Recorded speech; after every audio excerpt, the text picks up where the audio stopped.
बाकी कोणी पार्टनर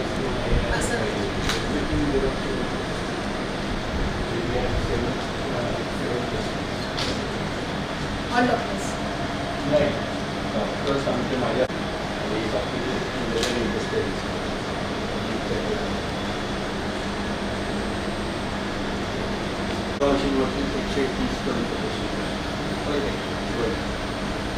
कंपनीने सांगितलं ॲक्च्युली लिमिट इज 1 to 135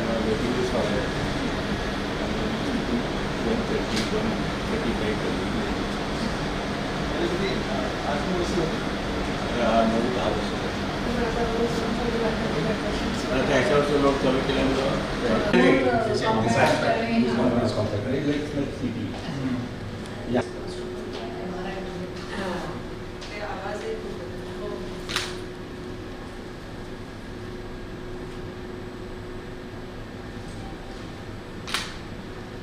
हो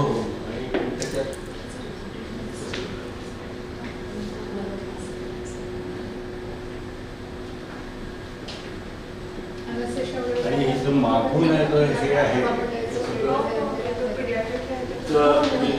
ओपन होतं this is all dub by BMW company German आपलं सगळं त्याचं ते भरपूर वायरिंग आहे प्लस सगळे त्याचे सगळं व्यवस्थित करावं लागतं जरा जरी प्रॉब्लेम आला तर डिपार्टमेंट बंद करतो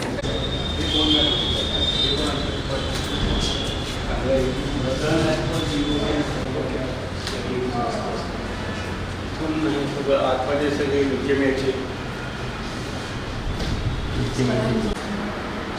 Ratan Tata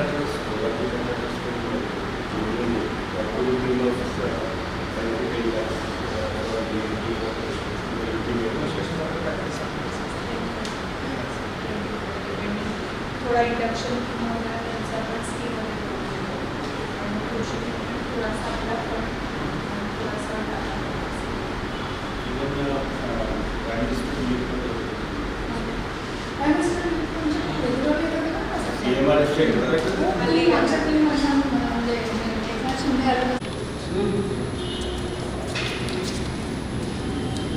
best cancer waiting area इथं डे केअर आणि best cancer waiting area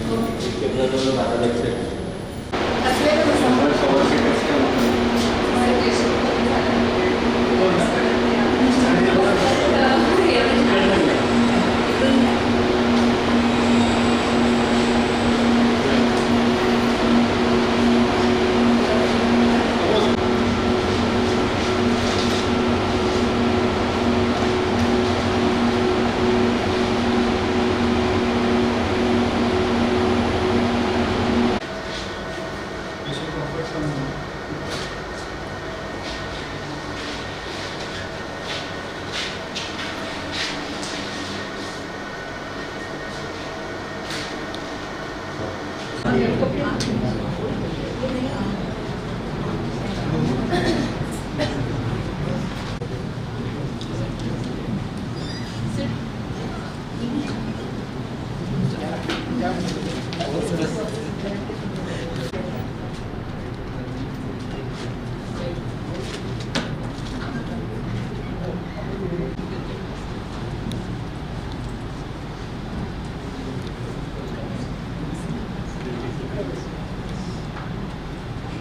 and my friends. I, Dr. Rupa Kulkarni, and myself, Dr. Sanita Khanekar, we extend a warm welcome to you all. It's my pleasure to introduce our chief guest, Dr. Shishir Gosavi sir, a well-known ENT surgeon, Dean, HOD and Professor in ENT at Sanjeevan Medical Foundation, ENT PG Training Institute, Miraj, at Sri Siddhivinayak Ganpati Cancer Hospital, Miraj. He is always a great support to all academic and non-academic social events held by ISS Sangli Leaders Branch. We welcome you, sir. I invite Dr. Shishir Gosavi, sir, to the dais and request Dr. Pradeep Patil, sir, to escort him to the dais. On behalf of ISS Sangli Leaders Branch, I welcome our guest of honor, a very versatile and dynamic personality, Dr. Manisha Katikar Madam. We are privileged to have such a great learning experience. I invite Dr. Manisha Katikar ma'am to the stage and request Dr. Rupesh Bhosle sir to escort her to the dais.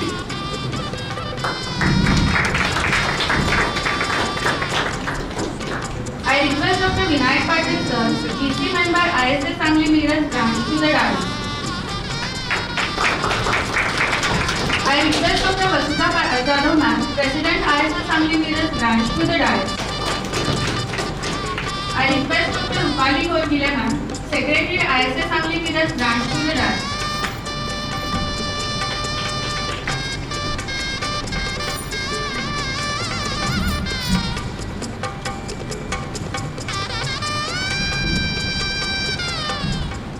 Welcome all. Next, I would like to request our President Dr. Vasudha Jadhav Madam to felicitate our Chief Guest Dr. Shishir Gosavi sir.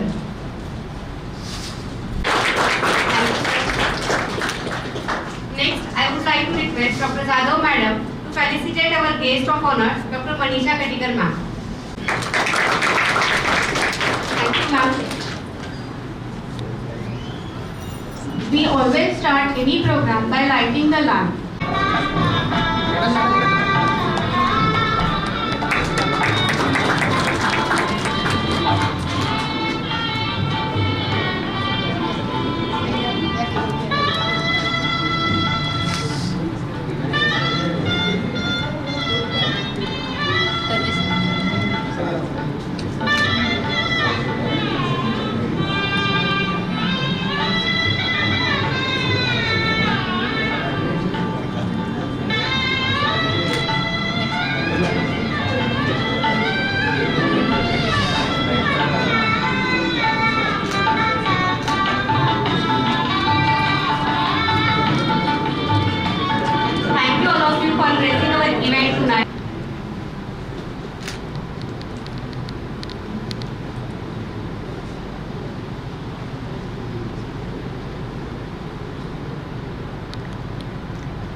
Identification of any association and it signifies the thinking and working pattern of that association. We as an anesthesiologist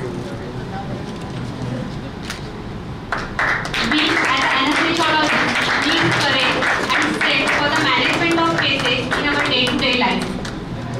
As we all know, saffron color signifies the strength and courage, so we have chosen saffron color ring in our new logo.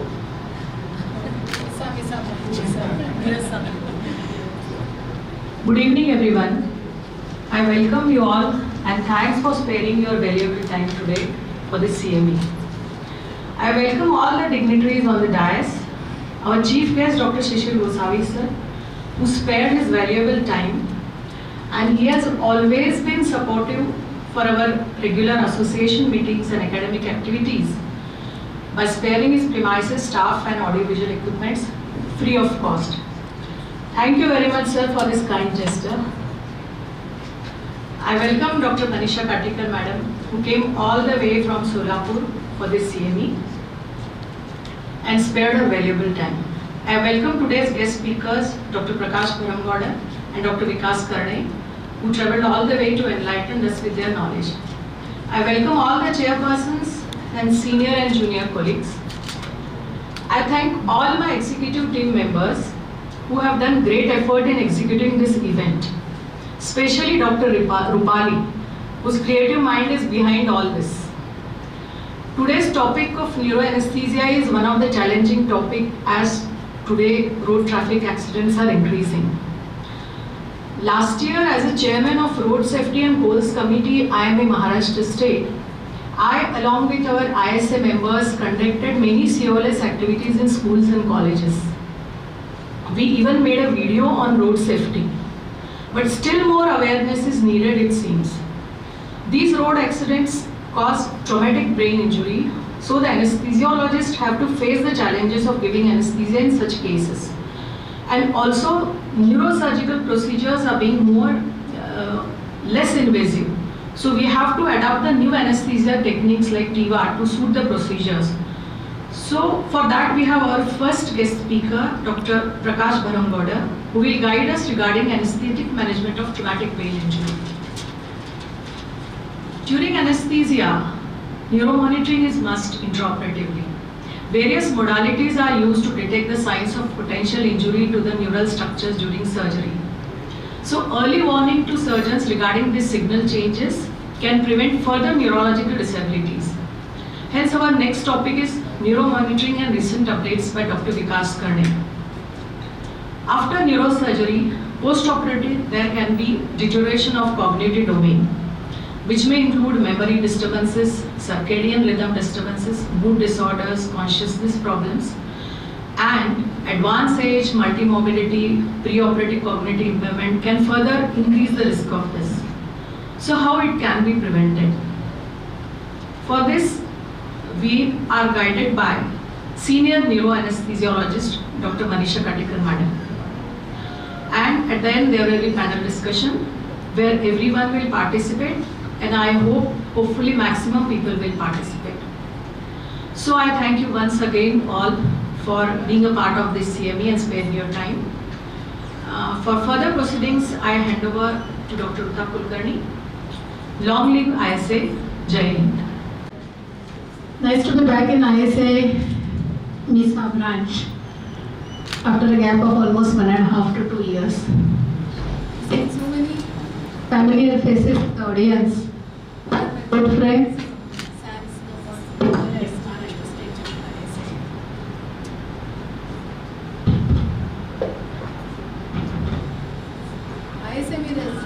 Days I remember, Miraj, right from the days I remember, I just remembered the first Maharashtra State Conference that was held in Miraj. That was year 2000. It was Anicon 2000.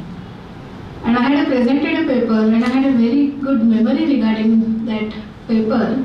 It was a new topic and there were new slides. Even I was very fresh that time, passed out MD, started private practice and started presenting papers in the conference.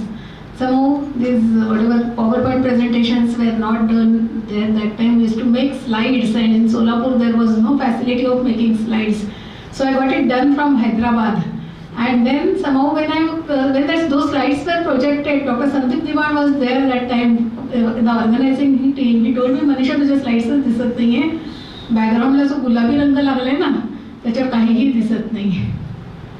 My teacher, Dr. Sushila Shah Madam, was sitting in the audience, and then I decided, since it was my first presentation in any of the conference, I decided that I'll present without the slides. And maybe it was my first presentation, so I was so much prepared, like a PG student, vivaला जातानाची तयारी असते. I presented it, and I got the first award without audience seeing the slides. So I still remember that. म्हणजे सांगायची गोष्ट म्हणजे Anicon 2000चं जे envelope मला बक्षीस म्हणून मिळालं होतं, त्याच्यात 500 रुपयाची नोट होती. आज सुद्धा ते पाकिट आणि ती नोट माझ्या देवघरात आहे. Because that was the first award I got in any of the conferences. So when I was coming, all these memories that flashback in my mind. त्यानंतर I started coming for many of the events.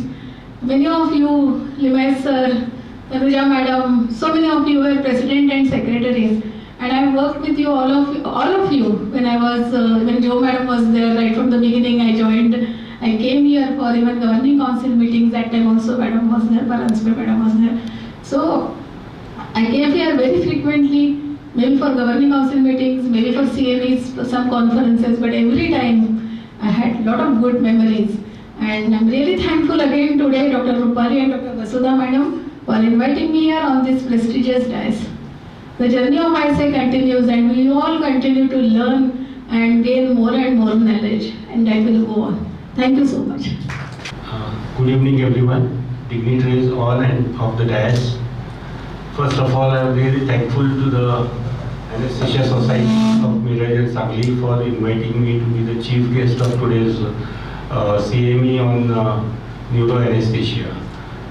I welcome the Dr. Manisha Katkar madam, Dr. Bharat Gowda also, and Dr. Vinay Keras.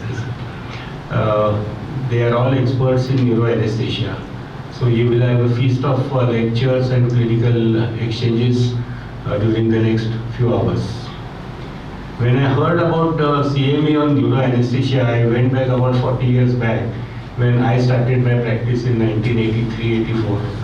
And when I came to Miraj, actually there were no anesthetists. Only Dr. Maskar sir was there and Dr. Gokhale sir was there in Sangli. And Maskar sir used to give anesthesia only to the major cases, for ENT mastoid cases or thyroids. Otherwise, we used to do all tonsillectomies, septoplasties and tympanoplasty cases and other ENT surgeries, and even all endoscopies also. We used to do our local anesthesia.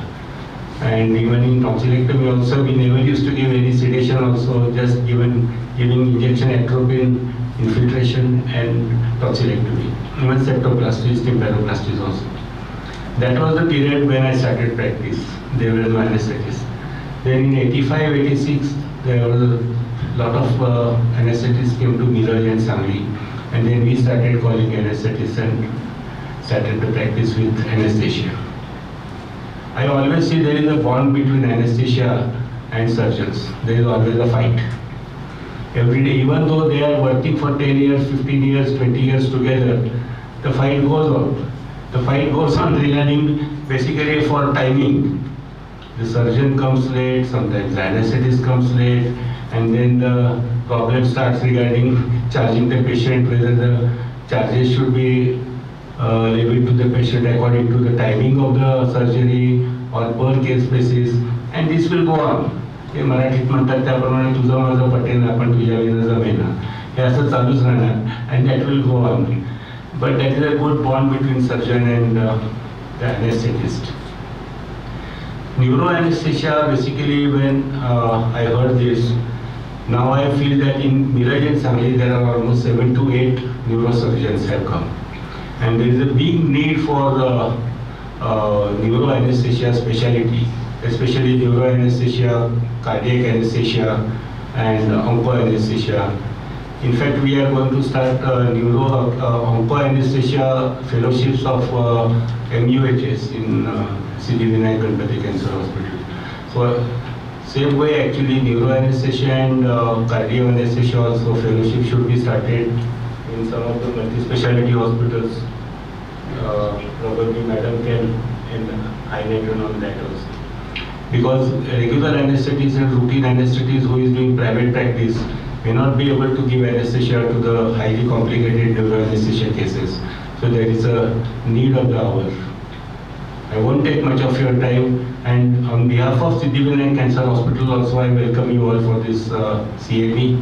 And whenever you need anything clinically or scientific sessions, any meetings, seminars, the doors are always open to Anesthesia Society, and there won't be any charges or anything.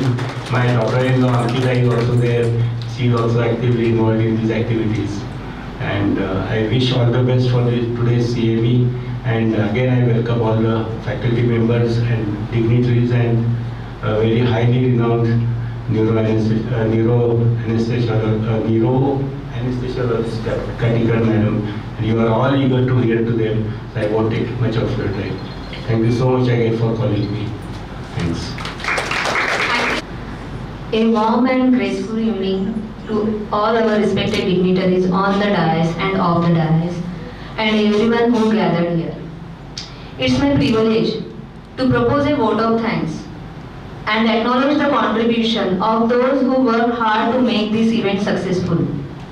I, Dr. Rupali Gorge, Secretary of IIC Miraj-Sangli branch, on the behalf of our branch, would like to thank our today's chief guest, Dr. Shishir Gosavi sir, Managing Trustee and Executive Director of Shri C.D. Vinayak Ganpati Cancer Hospital, who spared time from his busy schedule and also to grace this occasion, and also for providing the constant support by making this auditorium availability and all the arrangement, whatever the help is needed. Thank you so much, sir, from my bottom of the heart. I extend my sincere thanks to today's guest of honor, Dr. Manisha Katkar ma'am, National GC member of Indian Society of Anesthesiologists, for accepting the invitation on single phone call and encouraging us in all our future endeavors. Your thoughts have enlightened our minds and have shown us a new path. As you told that without slides she got a prize, and it's really inspiring to us. I also extend my sincere thanks to today's esteemed faculties who come from far away. Dr. Miraj-Sangli ma'am from Solapur, Dr. Vikas Karne sir from Pune, Dr. Prakash Brahmagowda from Kolhapur, for accepting the invitation on a single phone call and for giving their active participation in their busy schedule. They are going to impart deep insight about the topic and enlighten our knowledge shortly. I would like to thank all the chairpersons, Dr. Ullas Mishra sir, HOD of the Government Medical College, Miraj, Dr. Josna Paranj ma'am, HOD of BVDO Medical College and Hospital, Dr. Pradeep Rao sir from Kolhapur, Dr. Sunita Shende madam from JMC, Dr. Manohar Mane sir, Dr. Ravikriyan Thote, who are for giving their valuable time. And we know you all are going to make all this session very interactive and interesting. Event like this is not possible or cannot be happen overnight. It needs a preparation through weeks or months. Our branch is fortunate to have dedicated committee members who show their willingness and efforts and thorough involvement to make this event successful. I would like to thank Dr. Ruta Kulkarni, who is the Joint Secretary, and Dr. Sarita Thanekar for handling the MOC part of the event. I am also thankful to Dr. Ankita Gosavi for her constant help and for getting the mementos. And also I want to thank Dr. Pradeep Patil, Dr. Rupesh Bhosle, Dr. Avinash for looking after the accommodation. My sincere thanks to Dr. Manisha Patil ma'am, who is looking after the registration, Dr. Ganesh Limaye sir, who has given the idea about the basic design of our branch logo, Dr. Tanuja Kulkarni ma'am, who is looking after the food committee, and obviously Dr. Vasudha Jadhav ma'am, who always give me constant support uninterrupted. I would like to thank Dayanand and Vaibhav from HR department of Shri Siddhivinayak Ganpati Cancer Hospital for all the hall arrangement and audiovisual support. I am also thankful Vinayak Gurbetti and Vinayak Vanmore for logo designing and CME flex designing and printing. Mr. Rashput for handling registration counter. Mr. Pise caterer, who is going to deliver the very delicious food after the session. Mahesh Joshi, who is looking after the video and who is going to capture the beautiful moments of this today's event. I would like to thank all the delegates who attend this CME and who make this CME very successful by their active participation. Thank you very much to all, and oblige me if I miss someone. Thank you very much. And I have hand over to Ruta. And we'll start with the lecture series. So for the first lecture, we have a wonderful speaker with us, Dr. Prakash Brahmagowda sir, and topic for the lecture is anesthetic management of traumatic brain injury. Also for this topic, we have two great personalities with us as a chairpersons, Dr. Pradeep Rao sir and Dr. Sunita Shende madam. Let me introduce in brief. Dr. Rao sir is Associate Professor in Anesthesia at RCSM Government Medical College, Kolhapur, and his areas of interest are regional anesthesia, pain management and intensive care.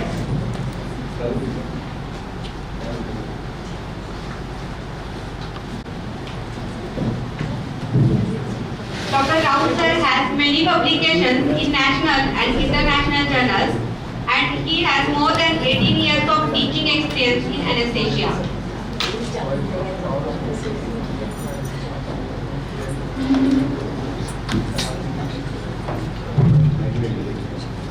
Is Dr. Sunita Shende husband is associate professor in Government Medical College, Miraj.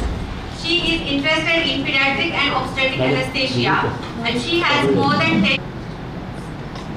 Now, I would like to request Dr. Miraj-Sangli Madam to introduce our speaker to all of us. Good evening all. I would like to introduce Dr. Prakash Bharamgowda, who is a consultant neuroanesthesiologist at Siddhagiri Hospital and Research Center, Kolhapur. The areas of interest are neuroanesthesiology, TIVA and neuromonitoring. And main achievements are many publications in national as well as international journals and many presentations in the state and national conferences. Over to you, sir. Thank you so much, ma'am. So let's start with the lecture.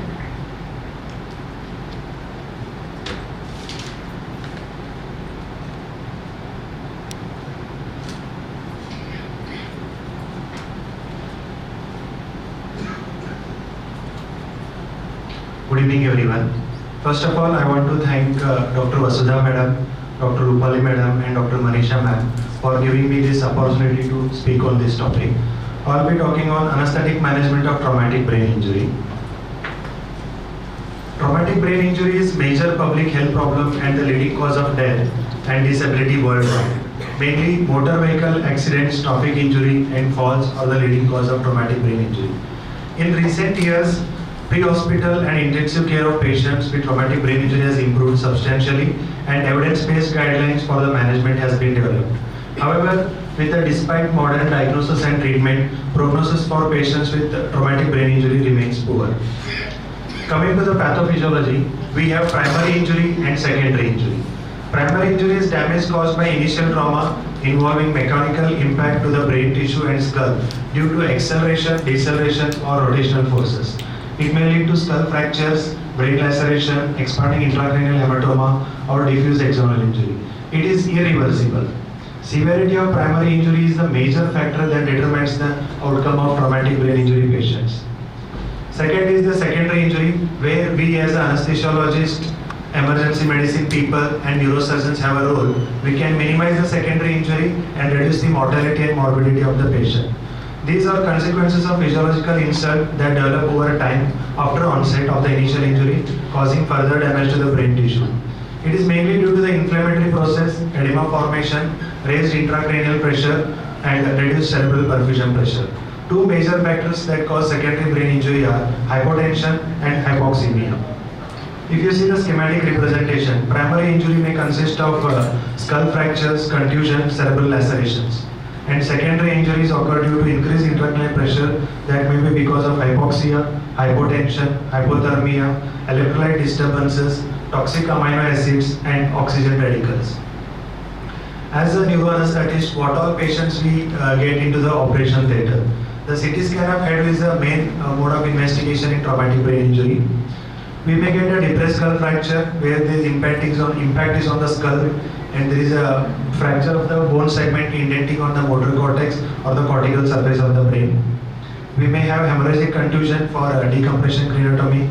Here you can see the hyperdense area on the left parieto-temporal region. It's a hemorrhagic contusion.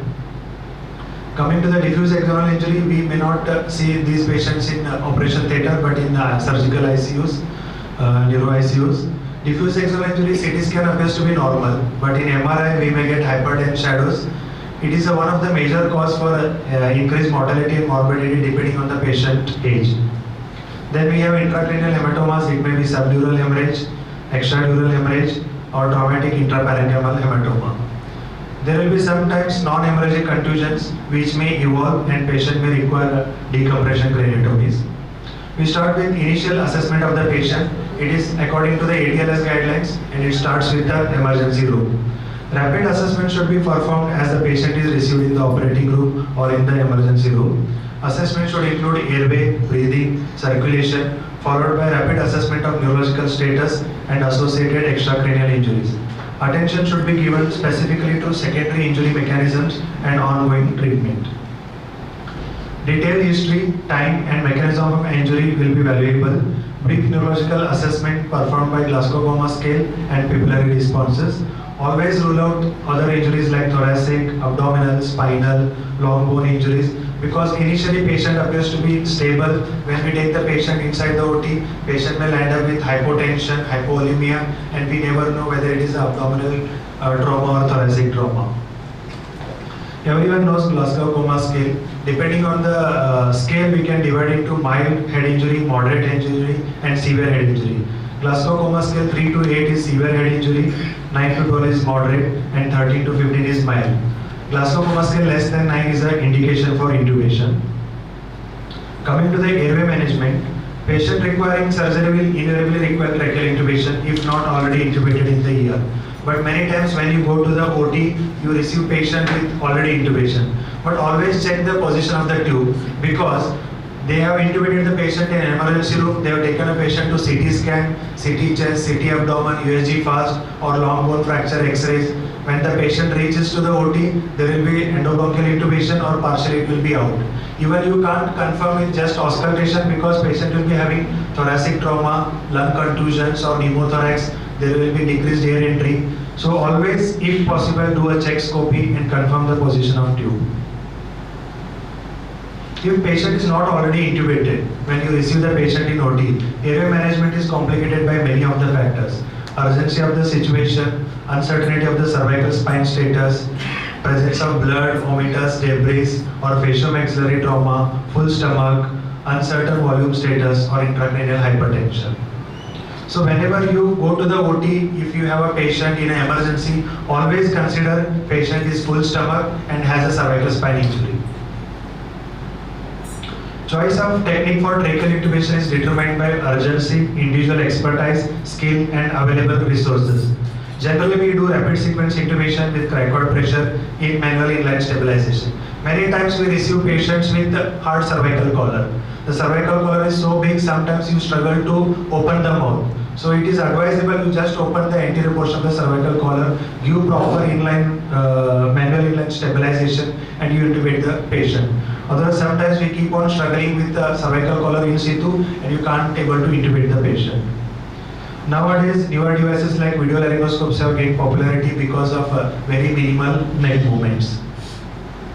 Nasal intubation should be avoided in patients with base of skull fracture, severe facial fractures, and bleeding diabetes. Many times we receive the patient with a facial-maxillary trauma and some EDH or SDH, and if the maxillofacial surgery is available, they are like, we'll do surgery together at one go. Let neurosurgeon finish his surgery, then I will do my maxillofacial surgery, but I want a nasal intubation.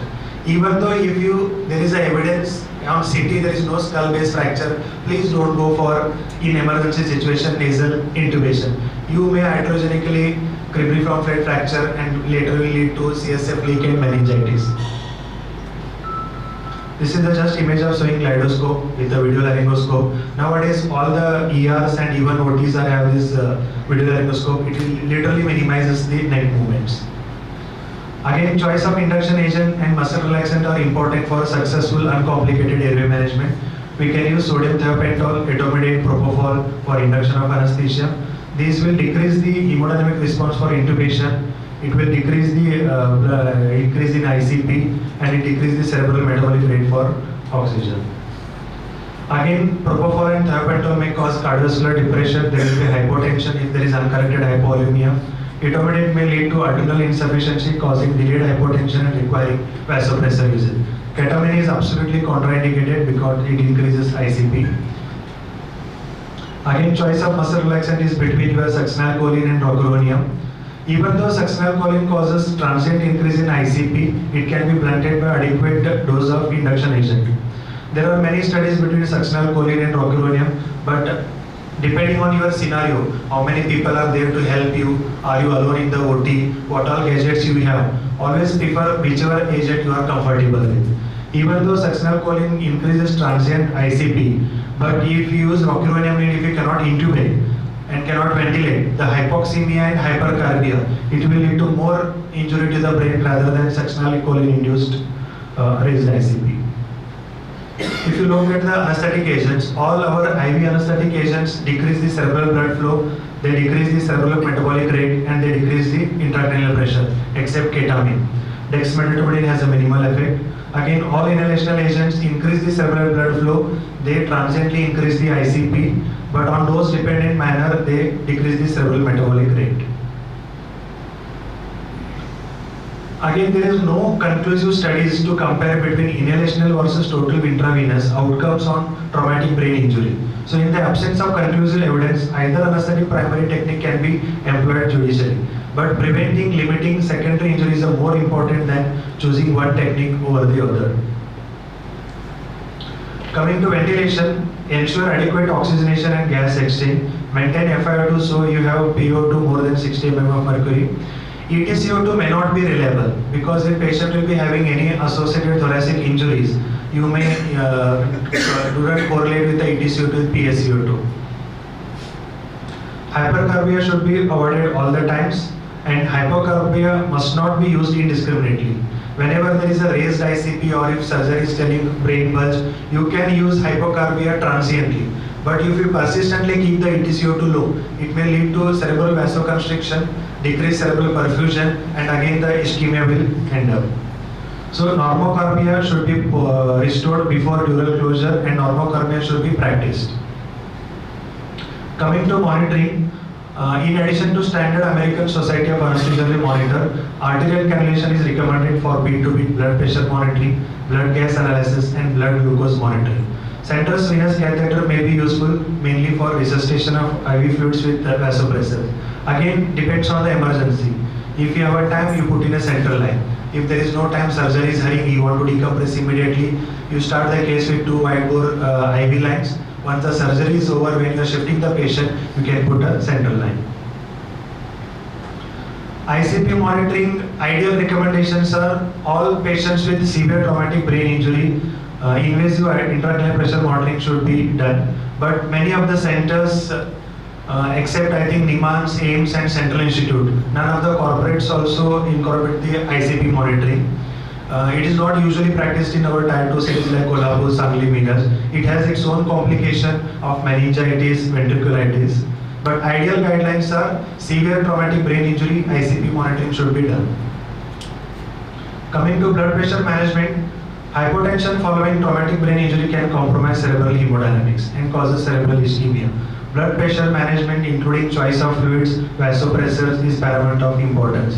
We can use plasma light or a normal saline. And current evidence does not support preference of one vasopressor over other. You can use noradrenaline or phenylephrine. Guidelines say if the age group of 50 to 70-year-old, keep the systolic blood pressure more than 100 and more than 70-year-old more than 110. Easy way to remember is if in the old patient coming to the head injury, keep the mean arterial pressure more than his age. If patient is 70-year-old, at least MAP should be minimum 70 mm of mercury. Coming to fluid management, non-glucose containing isotonic crystalline solution is preferable. Plasma light is the ideal choice, but depending on the cost, we can use normal saline. Role of colloids is controversial, and albumin is absolute contraindication because there are evidence suggests that resuscitation with albumin is associated with higher mortality and unfavorable neurological outcome. Hypertonic saline may be preferred as a better resuscitation fluid. It can increase the intravascular fluid and decrease the ICP. Coming to hyperosmolar therapy, mannitol is a standard agent used in hyperosmolar therapy. But I always tell it is the most commonly misused drug by neurosurgeons. Whenever you receive a patient in OT, whenever a patient comes to casualty, whenever they put an IV line, if there is a brain contusion or some this thing, they want to reduce the ICP. They give 200 to 300 mannitol, 20 to 30 mg Lasix. So already patient has lost the blood. Now you are dehydrating. When you receive the patient, you induce with propofol.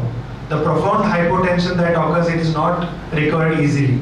So I always tell neurosurgeons, you give whatever mannitol you want to give, plus give fluids also. So I practice whenever I receive a patient in operation theatre, first 500 ml of normal saline is pushed, then you induce with propofol. The chances of hypotension are very less. Due to osmotic diuresis which can result in hypovolemia and hypotension, mannitol is actually recommended only when there are signs of transtectal herniation or progressive neurological deterioration. Otherwise, 3% hypertonic saline can be used. It maintains the intravascular volume and it decreases the ICP. Coming to glycemic control, both hyperglycemia and hypoglycemia after traumatic brain injury are associated with increased morbidity and mortality. However, tight glucose control with intensive therapy remains controversial. Secondary brain injury because of hyperglycemia and hypoglycemia. Both are harmful to the prognosis of patient. Target glucose range is 80 to 180 mg per deciliter. Steroids. Steroids have not been shown to improve outcomes or lower ICP in traumatic brain injury. In fact, there is enough evidence to show administration of methylprednisolone within 8 hours of traumatic brain injury is associated with higher risk of death and severe disability. But many times we receive patients with cervical spine injury and head injury. For the spine, surgeon wants to give methylprednisolone. But ideally, with a moderate to severe traumatic brain injury, high-dose steroids are contraindicated. Coming to intraoperative brain swelling, whenever surgeon is operating, whether it is an elective case or emergency case, decompression of the brain, he may be thinking brain is full. Mainly two reasons in traumatic brain injury: edema and reperfusion hyperemia. So what is the main cause? As the intracranial contents are fixed, whenever there is a hematoma or a contusion, edema, the compensatory mechanisms start taking place. They start displacing CSF and displacing the blood to keep the ICP within normal limits. But after some time, the decompensation occurs, and at this stage, even your hyperventilation will be ineffective. This is a checklist of tight brain. Whenever there is a tight brain concept, or in elective case or emergency case, first look at all the pressures. First look at whether neck is flexed or rotated. There is a pressure over jugular venous return. Check for your airway pressures. If there is a tube is kicking, because we are very close to surgical area and they only drape the tube also. And sometimes whenever they want to retract, that fish hook they connect it to your tube catheter mount. So always they do that. So check for airway pressure, check the jugular pressure, whether you are given 30 to 40 degree head up reverse position, and if there is any pneumothorax, check your PaCO2, PO2 levels, check your arterial pressure, and whether adequate anti-seizure prophylaxis has been given or not. Whether you are using any volatile agents and nitrous, it is always preferred to give TIVA, because TIVA reduces the ICP. Even nitrous is very harmful. Go for oxygen, air, and CO. If you want, you can use 0.7 to 0.8 Mach. So after checking the checklist, you can give hyperventilation for transient period to maintain PaCO2 to 25 mm of mercury. You can add on more mannitol and diuretics. You can ask the surgeon to give CSF drainage. Change in the anesthesia technique like turn off nitrous and turn off the volatile agents, go on total TIVA. High dose barbiturates for barbiturate coma. And the last is surgical management like decompression, removing the bone flap. Summarizing, perioperative period is probably the most important in traumatic brain injury management. While it may predispose the patient to new onset of secondary injuries, which may contribute adversely to outcome, it is also an opportunity to detect and correct undiagnosed pre-existing secondary insults. But we need more studies to compare between TIVA and inhalation anesthesia for specifically traumatic brain injury management. This is a summary of what all we have to manage. Blood pressure not less than 90 mm of mercury, PO2 not less than 60 mm of this thing. Hyperventilation to keep the PaCO2 around 25, but after half an hour to 45 minutes you keep the normocarbia. Don't go for prolonged hypothermia, and not to use steroids.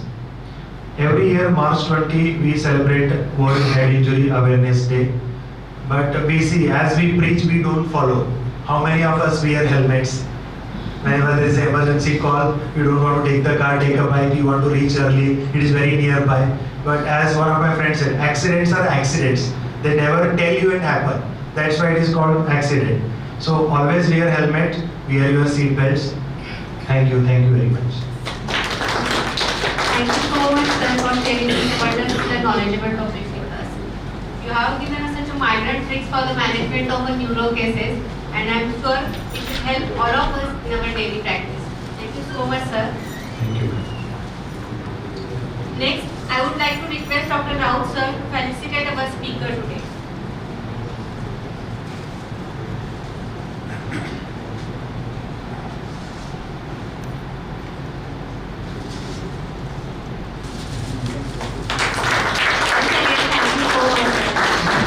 Wait. Next, I would like to request Dr. Tanuja ma'am to felicitate our chairpersons today.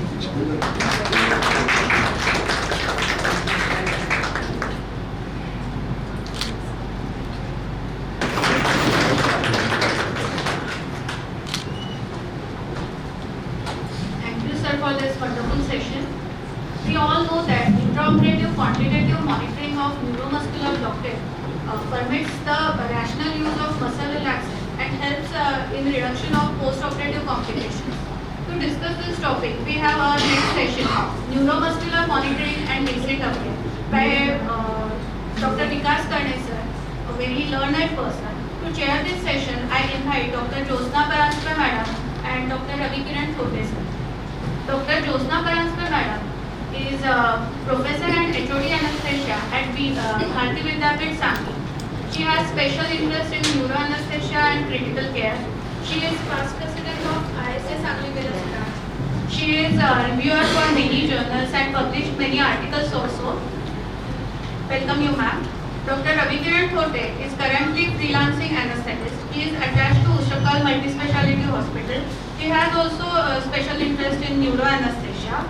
He is ex-assistant professor at Bharati Vidyapit Sangli. I request Dr. Ravi Kiran Thote sir to introduce our speaker, Dr. Karne sir.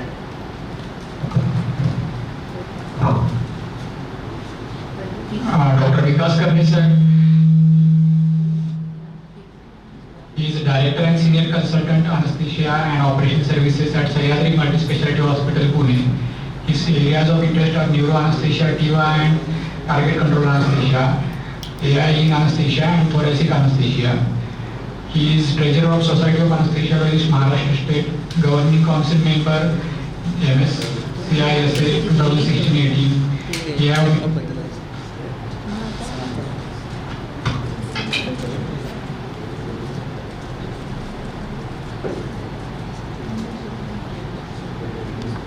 Difficulties.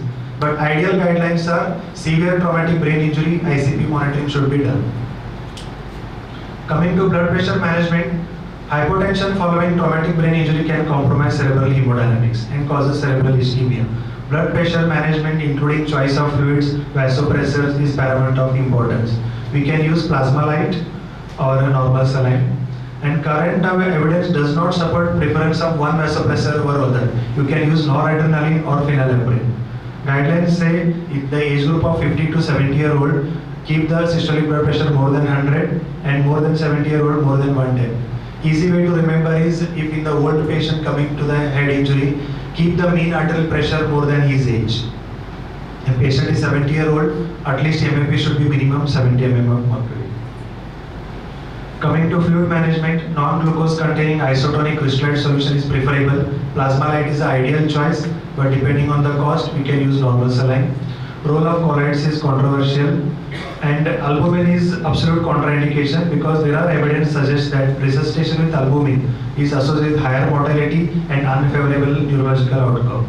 Hypertonic saline may be preferred as a better resuscitation fluid. It can increase the intravascular fluid and decrease the ICP. Coming to hyperosmolar therapy, mannitol is a standard agent used in hyperosmolar therapy. But I always tell it is the most commonly misused drug by neurosurgeons. Whenever you receive a patient in OT, whenever a patient comes to casualty, whenever they put IV line, if there is a brain contusion or some this thing, they want to reduce the ICP. They give 200 to 300 mannitol, 20 to 30 mg Lasix.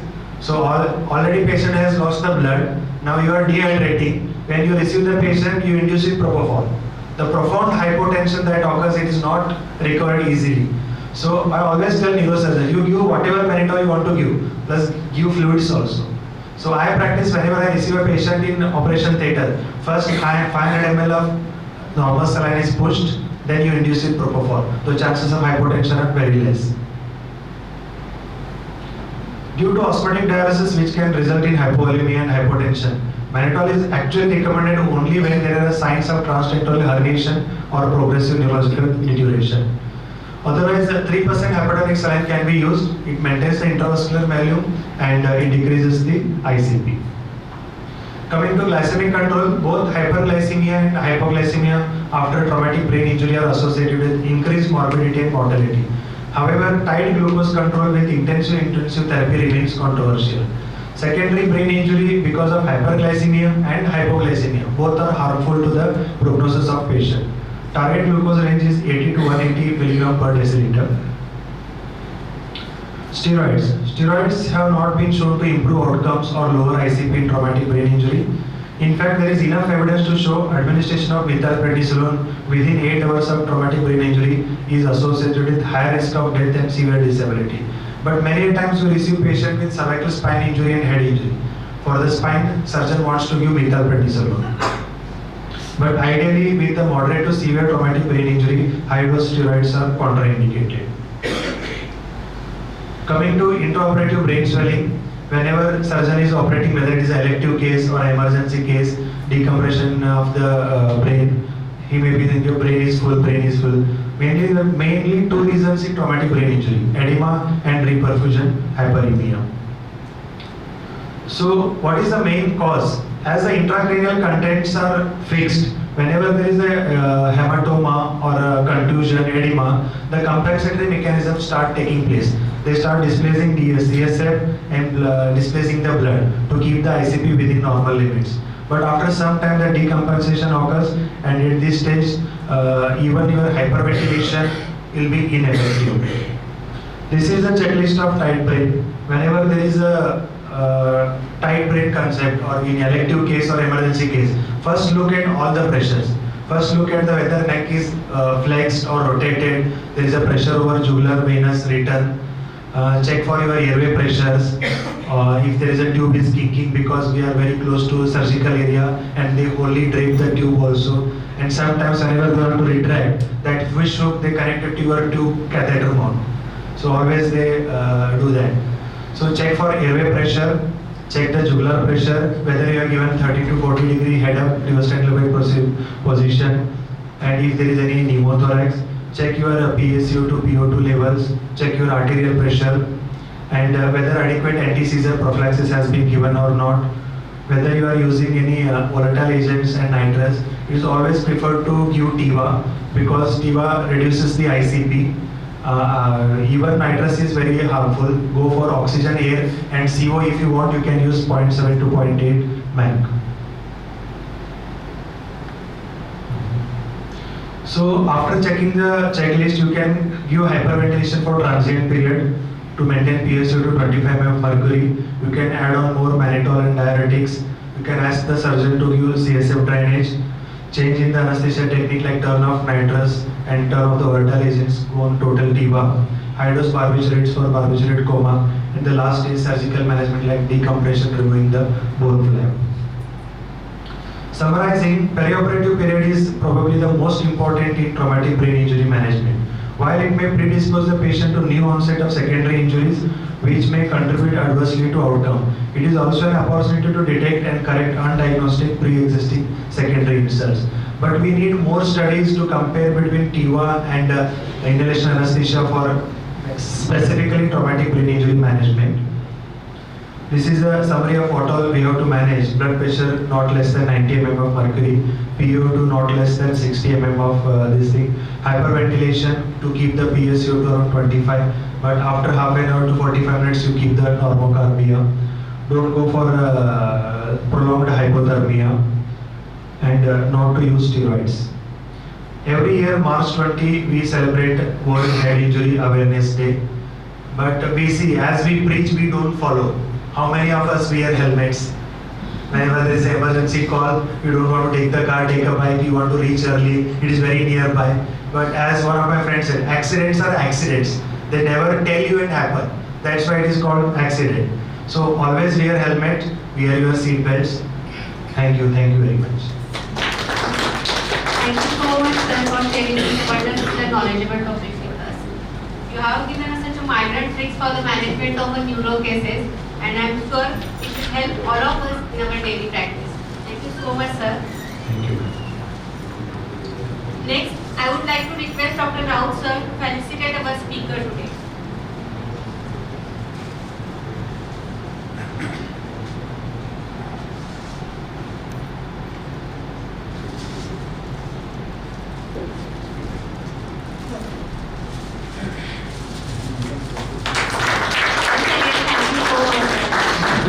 Next,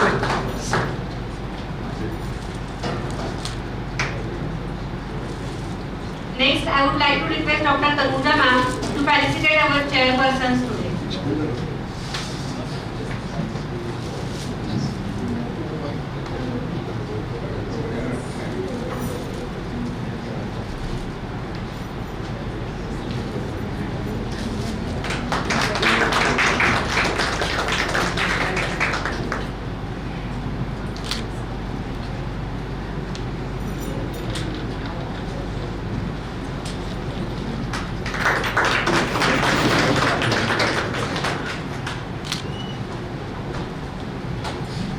For this wonderful session. We all know that intraoperative quantitative monitoring of neuromuscular blockade permits the rational use of muscle relaxant and helps in reduction of post-operative complications. To discuss this topic, we have our next session, neuromuscular monitoring and recent update by Dr. Vikas Karne sir, a very learned person. To chair this session, I invite Dr. Josna Paraskar madam and Dr. Ravi Kiran Thote sir. Dr. Josna Paraskar madam is a professor and HOD anesthesia at Bharati Vidyapeeth Sangli. She has special interest in neuroanesthesia and critical care. She is past president of ISS Sangli Vidyapeeth. She is a reviewer for many journals and published many articles also. Welcome you ma'am. Dr. Ravi Kiran Thote is currently freelancing anesthetist. He is attached to Ushakal Multispeciality Hospital. He has also a special interest in neuroanesthesia. He is ex-assistant professor at Bharati Vidyapeeth Sangli. I request Dr. Ravi Kiran Thote sir to introduce our speaker, Dr. Karne sir.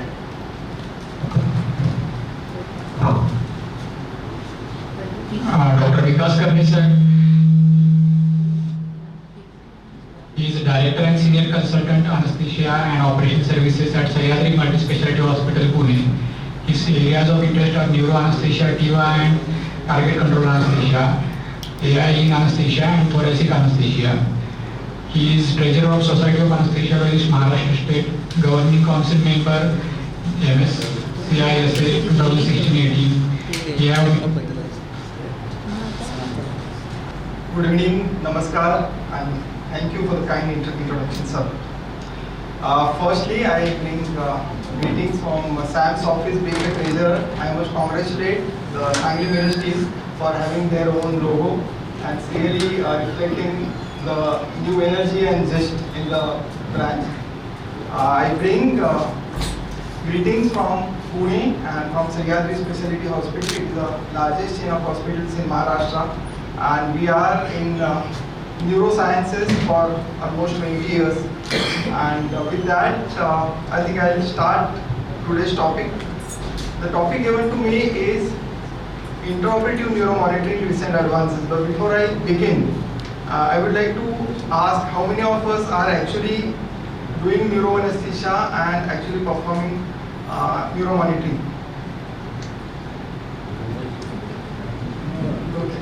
So I will not go to the recent advances, but I would like to keep it to the basic introductory lecture where I would like to enlighten you because this is something which is coming big way. Like in cardiac anesthesia, the TE is coming, okay, and becoming part and parcel of the cardiac anesthesia. The intraop neuromonitoring also becoming a part and parcel of neuroanesthesia. Obviously, it will take some time to percolate to our level.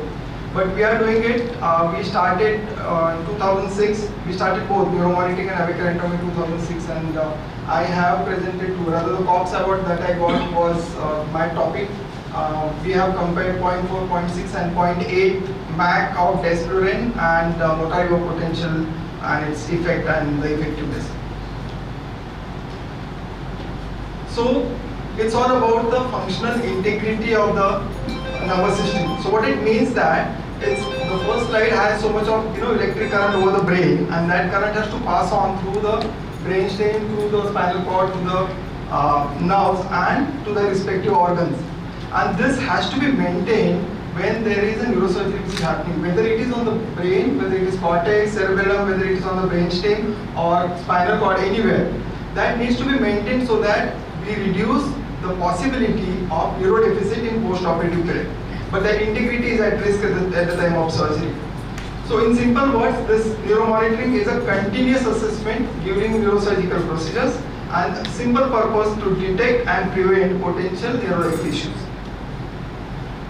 So what it means, so we want to reduce the risk of neural injury, we want to improve the patient outcomes. See, we are operating on a brain tumor which is close to the motor area, for example. If there is a damage to the motor area, we are gifting, paraplegia to the patient, we are gifting some neuro deficit to the patient, and that patient will be, dependent throughout his life. That needs to be avoided. So surgical precision will also increase, the pathology can be removed and the normal neural tissues can be kept. This is also improving the facilitation of the complex neurosurgeries. There is an initial investment for the hospital, but if we look at the long term for both patient and for hospital, it's definitely a cost-effective modality, and this is also helping us to perform more advanced surgical techniques. So what is the challenges at this time? The availability of the equipment, the technical challenges. We need expert people to perform this particular monitoring, and we need expert people to interpret it. So whatever is happening, we can have electrodes over the scalp, over the muscles, over the neurostructures, but we need someone who can appropriately interpret it. Otherwise, this modality is of no use. And this also requires a lot of training and expertise. So by and large, whenever we are dealing with any, for example, we are doing with some craniotomy, what we do? Surgeon is waiting at the end, even we are waiting at the end. The bottom line of any neuroanesthesia is early awakening for immediate neuro assessment, right? What is that? Because we don't know what has happened during the surgery, whether there is any damage to the neurostructure, to the cortical structure, to any particular area. And we are just waiting. When the patient wakes up, we see how the patient is, whether the higher cortical functions are normal, whether the patient is moving all four limbs. This is happening because we don't know what has happened intraoperatively. If we come to the spine surgeries, the major instrumentation, for example, in scoliosis surgeries, one of the tests, I'm sure most of us must have performed at least once in our lifetime, that is wake-up test. So what we do when the critical instrumentation is happening, when we are distracting the spine, when there is a possibility that neurostructure will be stretched and there will be injury, and to avoid that particular injury, we awaken the patient. So we all have gone through those, crises where patient is awake. We are horrified whether patient will cough, whether the tube will come out, and we are requesting patient, to perform certain movements, maybe leg movements, hand movements, and see whether at that point the neural integrity is maintained or not. But there's something like wake-up test is now becoming an absolute thing. It's becoming more of an academic interest than the reality.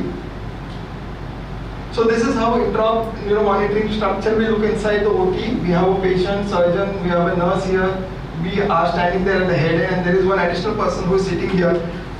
Actually, I forgot to add one patient. So whenever we have intraoperative neuromonitoring happening, in addition to the ECG cables, in addition to the pulse ox cables, okay, in addition if we have arterial line or central line, we have so many cables. So patient looks like a body which is covered with multiple cables. So there are multiple electrodes, needle electrodes or the screw electrodes, which starts from the scalp and goes all over the body on particular points. So these are the different techniques that we do. So we can have EEG, what we do as a diagnostic test outside can also be performed intraoperatively. We do something called as EMG, which is electromyography. We have something called as somatosensory evoke potential. I'll describe everything in detail. Motor evoke potentials, auditory evoke potentials, and visual evoke potentials. So this is a standard screen. This case we did on Wednesday. So this is the scoliosis.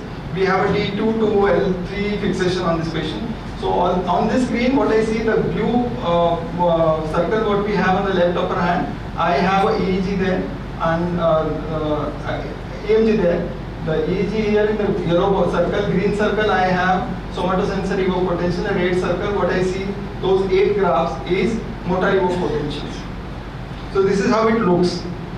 So it can be used during neurosurgery, can be used during spine surgery, vascular surgery also we can use specifically during carotid and arteriotomies.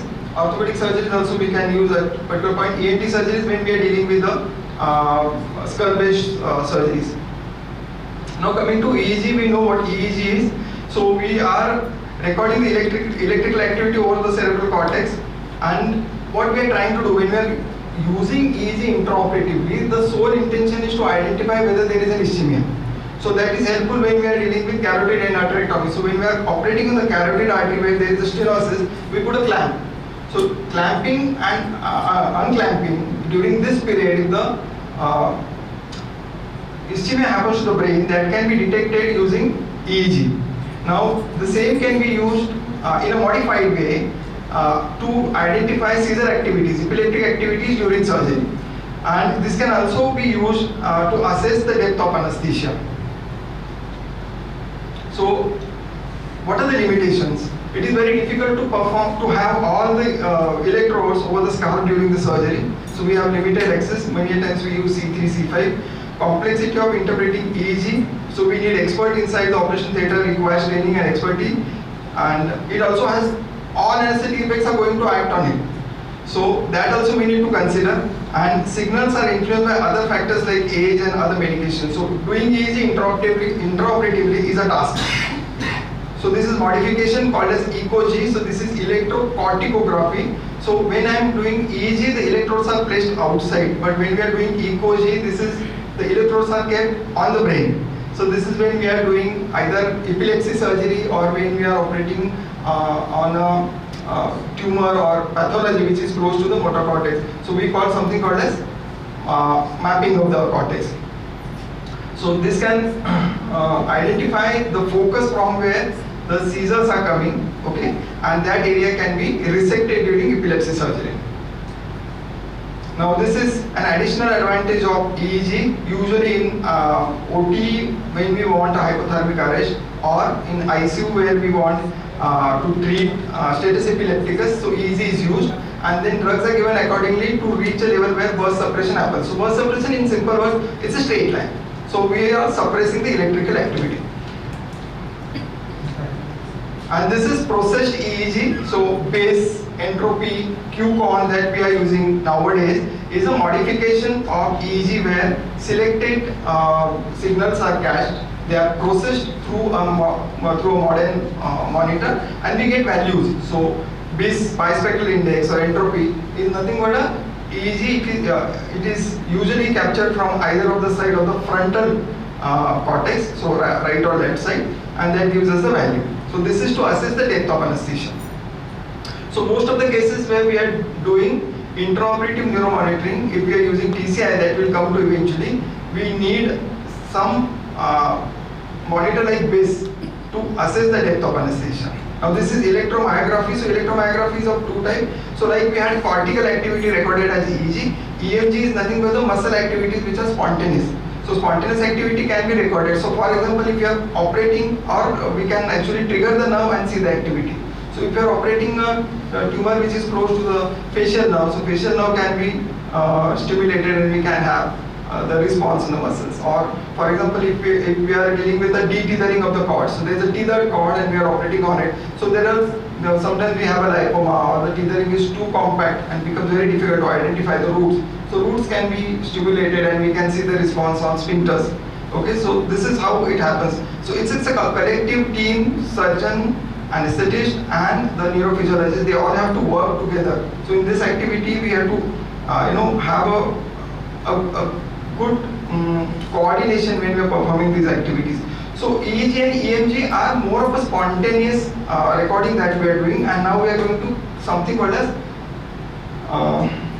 evoke potentials. So we are evoking, we are stimulating something and we are looking for the response. So either we stimulate the cortex and we see the response in the muscles, so that is motor evoke potentials, or we are stimulating at the periphery, so we can have auditory stimulus and we get brainstem auditory potentials, or we have continuous light flashing in front of the closed eyes and we can have visual evoke potentials, or we can have stimulus going at the periphery and can be recorded at the cortical level. So that is what has been described in this slide. I am just trying to make it simple, not going into the theory, so that you actually understand the concept. The whole purpose is to give the idea about the concept and what is our role when the intraoperative neuromonitoring is happening. So what is happening now, evoked potentials are becoming kind of a biomarker. So when we are worried about the perfusion, intraoperatively what we look at the blood pressure, we look at the pulse oximeter, right? Similarly here, what we are worried about the neural integrity, and we are looking at the different parameters of these neural activities. So it is not something which is mandatory, it has got its own limitations, but it definitely has its own applications in neurosurgery, and that is where it is now getting that place where it can be considered as an intraoperative biomarker for the neurological integrity to avoid the neural injury. So whenever we give any stimulus, this is what we see.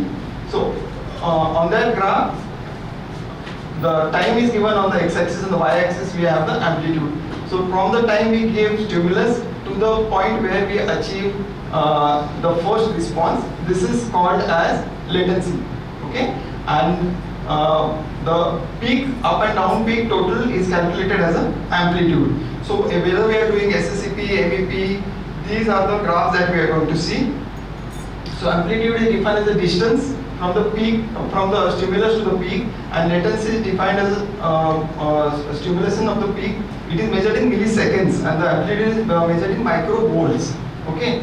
So whenever we have any change, so if the latency is increased or the amplitude is decreased, we have to have understanding that we need to correct something. So it could be positional. So I'll give you one example. 3 years ago we were dealing with one C1-C2 dislocation. So it is a posterior fixation that was planned. We induced, we gave position. So what we do in our institute, before giving muscle relaxants, what we do is we induce the patient and we give electric stimulus. Okay? Why after induction means after making the patient unconscious, because it is very painful. So patient is anesthetized but not paralyzed. We give stimulus and the response are recorded. This is called as baseline reading. Okay? And when we give position for that particular patient and we again checked for the responses had disappeared. That means the position was wrong. So if surgery is yet to be started, but because there was hyperflexion, there was a compression of the spinal cord at the level of the C1 dislocation, so we could correct. So what happened when we corrected? Some responses came back, but we had no other option but to proceed. That was the decision. Eventually patient came out very well, but then you get indication. Probably if you are not doing that, even with the position when there is a injury to the spinal cord, we will completely miss it. Okay. So either surgery can be modified, technique can be modified. Okay, the steps can be changed, patient positioning can be considered, and other factors to discuss. So what it says, when the amplitude comes down to 50 or more, it is significant, and when the latency increases by 10%, that is significant. So that is the time we should announce and alert the surgeon that something is going wrong. Now before we announce it to the surgeon, we need to understand other factors which will affect. So one is the surgery, second is the position. In addition to that, hypoxia and hypotension are the important factors which can reduce the amplitude, increase the latency. This is simply because that particular part along with other structures in the body are getting ischemia. Okay, the perfusion is getting affected. Same is the hypothermia, which will have significant effect on the waveform. Position we have already discussed, and then there can be technical issues. Why we need to know this? See, one is surgical insult which can cause change in the waveform. Second is the hypoxia or hypotension which can cause, and hypothermia which can cause change in the signal. Third is position, if it is wrong, can cause change in the signal. And fourth is the drugs that we use can reduce the signal quality. So before we term it to what surgeon is doing, we need to first rule out these factors. Okay?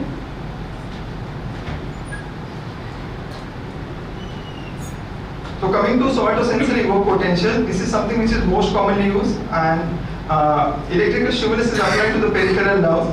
Usually it is on the median or the ulnar nerve at the wrist for the upper extremities, and posterior tibial at the ankle for the lower extremities. This is the track which is dorsal and posterior segment. So if you see, the stimulus is given at the peripheral level, and then it goes through the spinal cord, through the dorsal and posterior column to the sensory cortex. Okay. So this is something which will give us idea about only posterior and dorsal column. So if you are dealing with a spine surgery, this will be a partial help. This is how the somatosensory evoked potentials will look.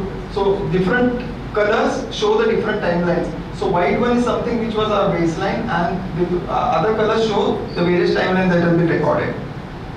So application is monitoring of the spinal cord function. SSAP helps detect early signs of spinal cord injury during surgery, and also it can help us in evaluating the peripheral nerve function. Coming to the motor evoked potential, this is something which is very commonly used. This is something which is very important, where we are worried about ultimately the injury to the any structure over the motor tract. So what we do, there is a motor cortex where the stimulus is given. Either it will be in the form of electrical current or it will be in the form of magnetic stimulus. The current will activate the motor cortex, and the impulse will be generated, which will pass through the anterior column of the spinal cord and will reach the respective muscle. Okay, and when it reaches the muscle, we get the response. So this is something like what we use for the top. So neuromuscular monitor that we are using. So we stimulate the nerve and we get the response. We record that. But it is in a more defined form. We have more defined graph that is available. So for upper limb, adductor pollicis brevis is monitored more commonly, and lower limb, tibialis anterior, lateral gastrocnemius or abductor analysis is more commonly used.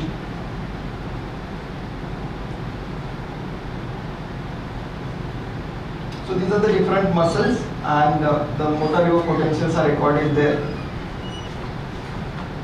So these are monitored. So SSAP is something which is like ECG. It is continuously going in the background, and MEP is something where we stimulate and then we get the response. Okay. So it is monitored periodically, especially during the critical part of the surgery. We avoid giving multiple stimuli unnecessarily, because that can lead to fatigue of the muscle, and that reduces the possibility of recording the potentials. And for better outcome in spine surgeries where instrumentation is happening, it is better to combine motor evoked potentials and SSAP, because it will give us a 360 idea. Both anterior, posterior and dorsal columns can be monitored through this system. Brainstem auditory evoked potentials. So what we are looking at is, we are looking at the 8th nerve. So we give auditory stimulus. So what we have, there is something called as earbuds which are kept in the ear, and there is a continuous tickling sound which is provided, and the patient is under anesthesia, and that stimulates the auditory pathway, and the responses are recorded again in the waveform. And this is usually used when we are dealing with the posterior fossa surgery. Coming to VEP, visual evoked potentials, not very commonly done, but we do in certain cases in our hospital over the visual tract. So we have glasses, and those glasses have LED lights inside it. So whenever we trigger, the light will start flashing and the responses can be recorded. Now coming to anesthesia. The first thing that I want to tell you is, all these things, any anesthetic drug we consider, it will have effect on evoked potential. So when we think of intraoperative neuromonitoring, what is important is not what we use, but how we use to begin with. Okay? This is because there is a paucity of ideal anesthesia technique to get optimal evoked potential recordings. So we'll start with volatile agents. They have 100% suppressive effect on both SSAP and MEP. SSAP can be recorded at less than 1 Mac, but MEPs will be recorded at 0.5 Mac or below. So when we are considering volatile agents, I am only considering isoprene, sevoflurane, desflurane that is commonly used. Isoprene is worst, sevoflurane is little better, desflurane is comparatively better, okay, but MAC has to be less than 0.5. Now that increases the possibility of awareness, okay, light plane of anesthesia. So we may add nitrous oxide, but nitrous oxide also has the similar suppressive effect on intraoperative neuromonitoring. So nitrous oxide and volatile agents actually have a symbiotic effect, and there is more suppression which can happen. So ideally nitrous oxide should be avoided. In our institute in last 10 years, for any surgery we do not use nitrous oxide. Rather, a year ago we have actually removed the nitrous oxide plant from our hospital, and what we use is only oxygen and air. Coming to propofol, propofol also has a suppressive effect, and in higher doses it will have more suppression of the evoked potentials. But when we use anesthetic doses, when we avoid unnecessary boluses, and because of its beautiful property of titratability, propofol is something which is a preferred agent for intraoperative neuromonitoring when it comes to anesthesia. Coming to barbiturate, again they have similar activity like propofol, but obviously propofol is more commonly used because we can use it for maintenance of anesthesia. Opioids are very safe, and they usually give us an opportunity to be used in a higher doses, so that we can, if we are using inhalation agent, so that MAC can be reduced and a more ideal condition can be achieved. Dexmedetomidine has got minimal effect, but unfortunately we do not know how it acts, because if you are using dexmedetomidine with propofol, maybe with revefentanil or fentanyl, we do not know what is happening. So if we are considering dexmedetomidine and trying to reduce propofol effect, because it will not reflect on our BIS, it will not reflect on our entropy, that is going to create a grey zone where again lighter plane of anesthesia can happen. Two drugs which are of interest for us, one is etomidate. Etomidate has an enhancing effect. So if there is a suppression, if we give etomidate to the patient, that will cause improvement in the amplitude, not in the latency. Same thing will happen with the ketamine. Ketamine again has an enhancement of SSCP and MEP. And lidocaine again a neutral agent in low doses and can be used as an additive for general anesthesia during maintenance. So before we move to what we should be doing, we need to understand that we need to create a plane of equilibration, a standard plane where we avoid ups and downs in the plasma level of whatever anesthetic we are using, because that will be more suppressive than having a particular method. So this is balanced approach. Usually we use it in pediatric patients where we combine propofol in the form of TIVA TCI, and we add, so that is usually a lower dose, and we add inhalation agent to that. So with this, we reduce the chances of coughing, bucking, and we also reduce the requirement of opiates. Now coming to neuromuscular blockade, both motor evopotentials and EMG, it is affected by muscle relaxation. Obviously, if we are going to paralyze the muscle, we are not going to read anything over the muscle. Okay? But for SSCP and for EEG, that will provide a more stable and more favorable environment for the recordings. So if we are using MEPs and SSCPs, we should avoid the slide that I showed, the scoliosis case. So in our hospital, when we are doing intraop neuro monitoring for major spine surgeries, we have a patient who is not paralyzed.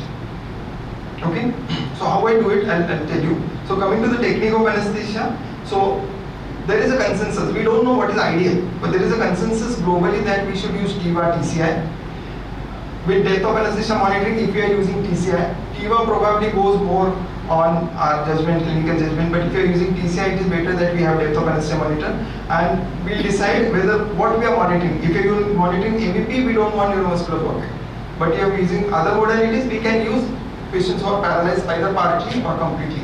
Even for patients where we are monitoring motor evopotentials, there are reports and their practice, even we have practice at certain times, because young patient coming for example, intramedullary tumor, whatever we do, they are muscular, they are healthy, they are active age, becomes very difficult to keep them quiet during the procedure. So in those cases, what we do, we usually have a bolus dose of muscle relaxant. We allow the patient to recover to the top of 2, and then we start a very low dose infusion in the background. So we have found that, and there is a good evidence globally that that is also an acceptable technique for intraoperative neuromonitoring when it comes to MEPs. Now when we are using MEP, the minute we stimulate, all muscles are going to contract. That includes masseter. Okay, so if we have a tube and when there is a repeated stimulus, there is a possibility that clinching will happen and tube bite will happen. Now if the patient is in a prone position, the worst thing will happen, because most of us use flexometallic tube, and once it is bitten, it can't be opened. So it's a horrible situation. So we need a wide block. So there are different techniques people use. In India, we don't have the advanced wide blocks which are made up of silicone. But what we usually do is either we have watch pieces which are rolled and a firm adhesive is applied. Either you can have a single, but the wide block has to be made between the molars.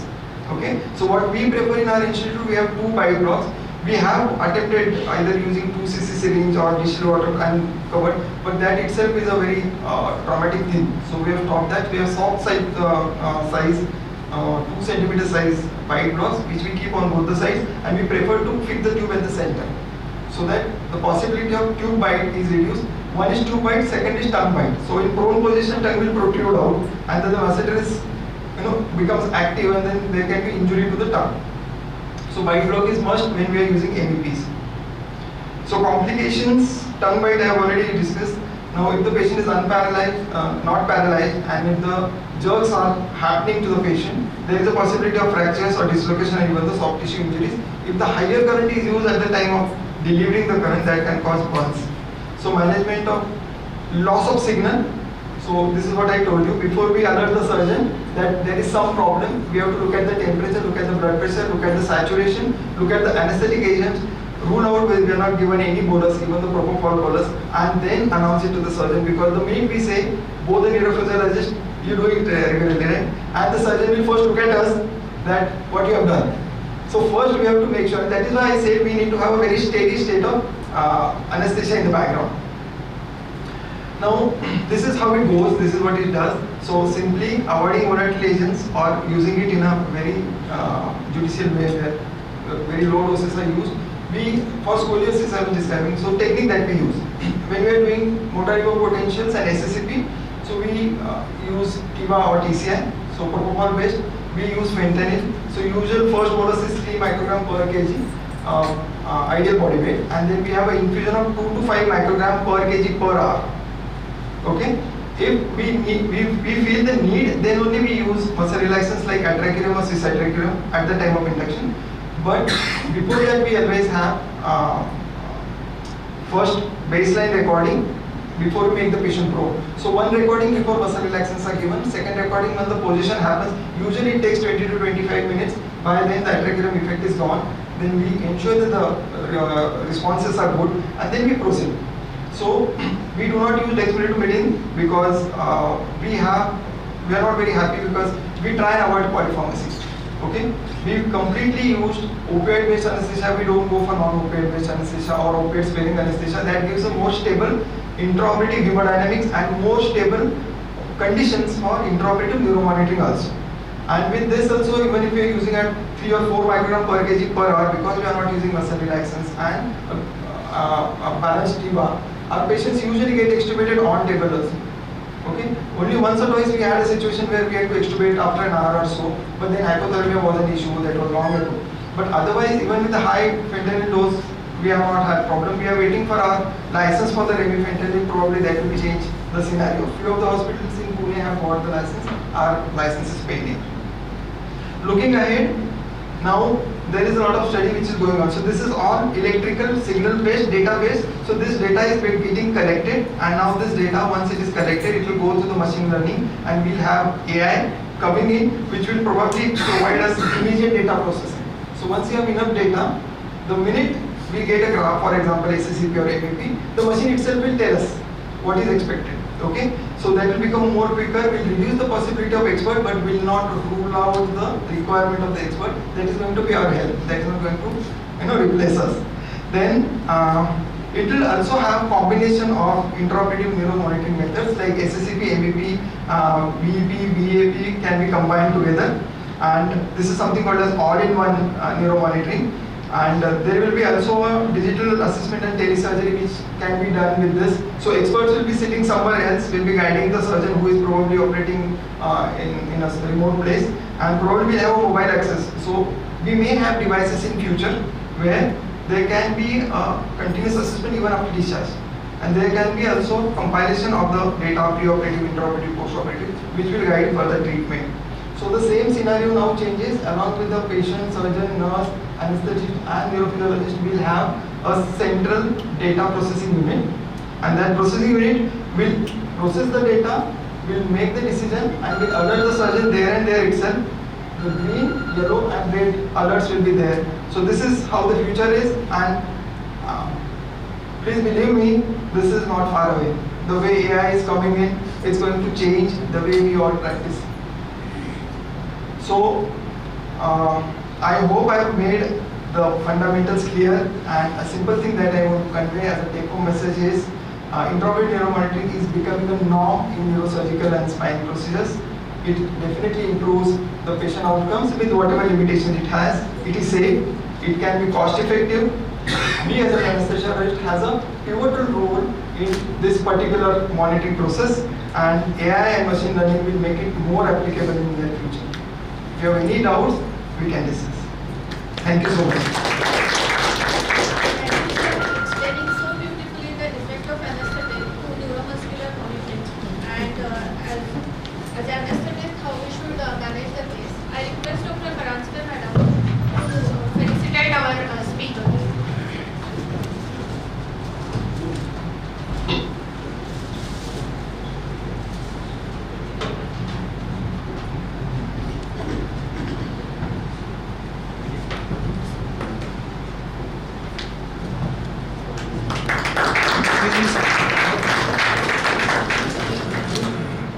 I request Dr. Himani madam to felicitate chairpersons Dr. Miraj-Sangli madam and Dr. Ravikiran Khote sir.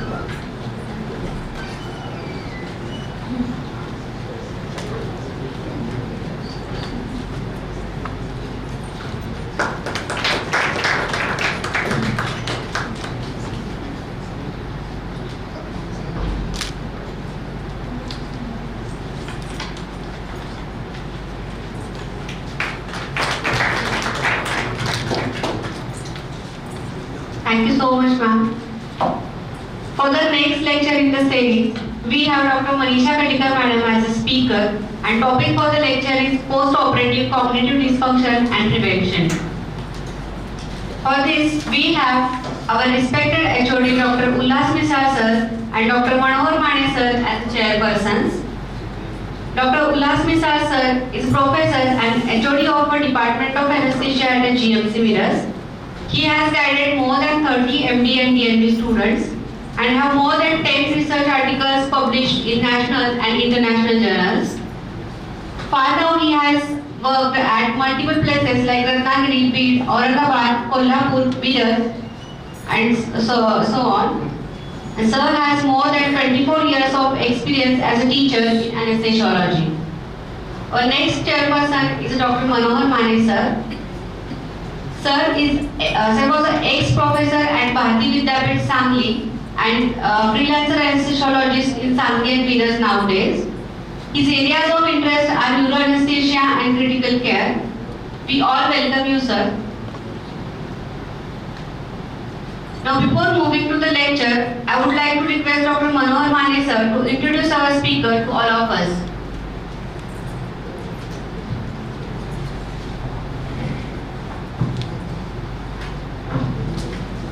Good evening all. It's my pleasure to introduce our today's speaker, Dr. Manisha Katikar madam. She is well known not only in Maharashtra state but also at the national level also for her dynamic personality. Her present designation, she is consultant anesthesiologist and intensivist at Balwant Institute of Neurosurgery and Intensive Trauma Care. Her area of interest is are neuroanesthesia and neurocritical care, difficult airway workshops, endocrine and geriatric anesthesia. Some of her major achievements are she is a GC member, ISA national level, recipient of Dr. Rukmini Pandit Award and ISA National Proficiency Award, past associate editor of IJA and National Advisory Board of IJA. Over to you, ma'am, please.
Respected chairperson and my dear friends. Post-operative cognitive dysfunction. I'm sure many of you, there are many PG students in the audience, many of you must not have heard about this in fact, the word post-operative cognitive dysfunction. But many of you must have seen altered neurological status post-operatively in a geriatric patient. How many of you have seen? Please raise your hands. Yes.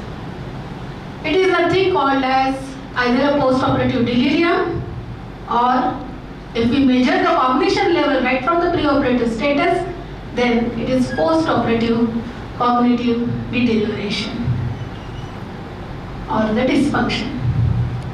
I am really thankful to organizers of this CME, Dr. Vasudha Madam and Dr. Rupali Madam, and also the chairpersons, because this is a much neglected topic in our fraternity. They are not much bothered about the post-operative neurological status of the patients. Many times the patients are managed by the family members after 1 or 2 days, and these patients are, though they do not have, I am not saying only they have undergone about neurosurgery. They might have undergone even appendectomy. They might have undergone fracture fix surgery, but still under spinal, that too. But still their altered neurological behavior is very distressing to the family as well as to the attending doctors and the nursing staff. So what is our role then? Do we have any role in managing or in avoiding or preventing this post-operative cognitive dysfunction? Yes, we do have. We as anesthesiologists and intensivists and pain physicians play a very important role in prevention of post-operative cognitive dysfunction. A lot of challenges are ahead while managing these cases. Many of you had an experience, even I had that experience of 2 cases which I will share with you. It is not the experience of only 2 cases. There are many cases in my last 30 years of practice, but I would like to express these 2 recent cases which I had faced. Especially it was, which I labeled it as post-operative delirium, maybe they had post-operative cognitive dysfunction. One was a patient of a 60-year-old male patient who had cervical spondylotic myelopathy and had to undergo cervical spine surgery. He was quadriplegic. He had avoided surgery for a long time, taking conservative line of treatment. And when he was on the verge of developing quadriplegia and bladder and bowel involvement, he approached to neurosurgeons for the surgical intervention. He was very much, and why did he avoid the surgery for all these days, for a period of 3 to 4 years? It's just because he was scared of surgery. And being scared of surgery with various medical comorbidities like diabetes and hypertension, he was not much willing to face the surgery, but somehow he was not even able to walk till bathroom, so the relatives got him to the hospital to get him operated under anesthesia. He was very scared of surgery, but then somehow we convinced him that he will be absolutely alright after surgery. He will be able to go independently to the bathroom, though he will not be able to run marathon. And then, with very brave heart, he decided to face the surgery. He was a third gentleman, absolutely well-behaved person, who after the surgery was okay for 2 days.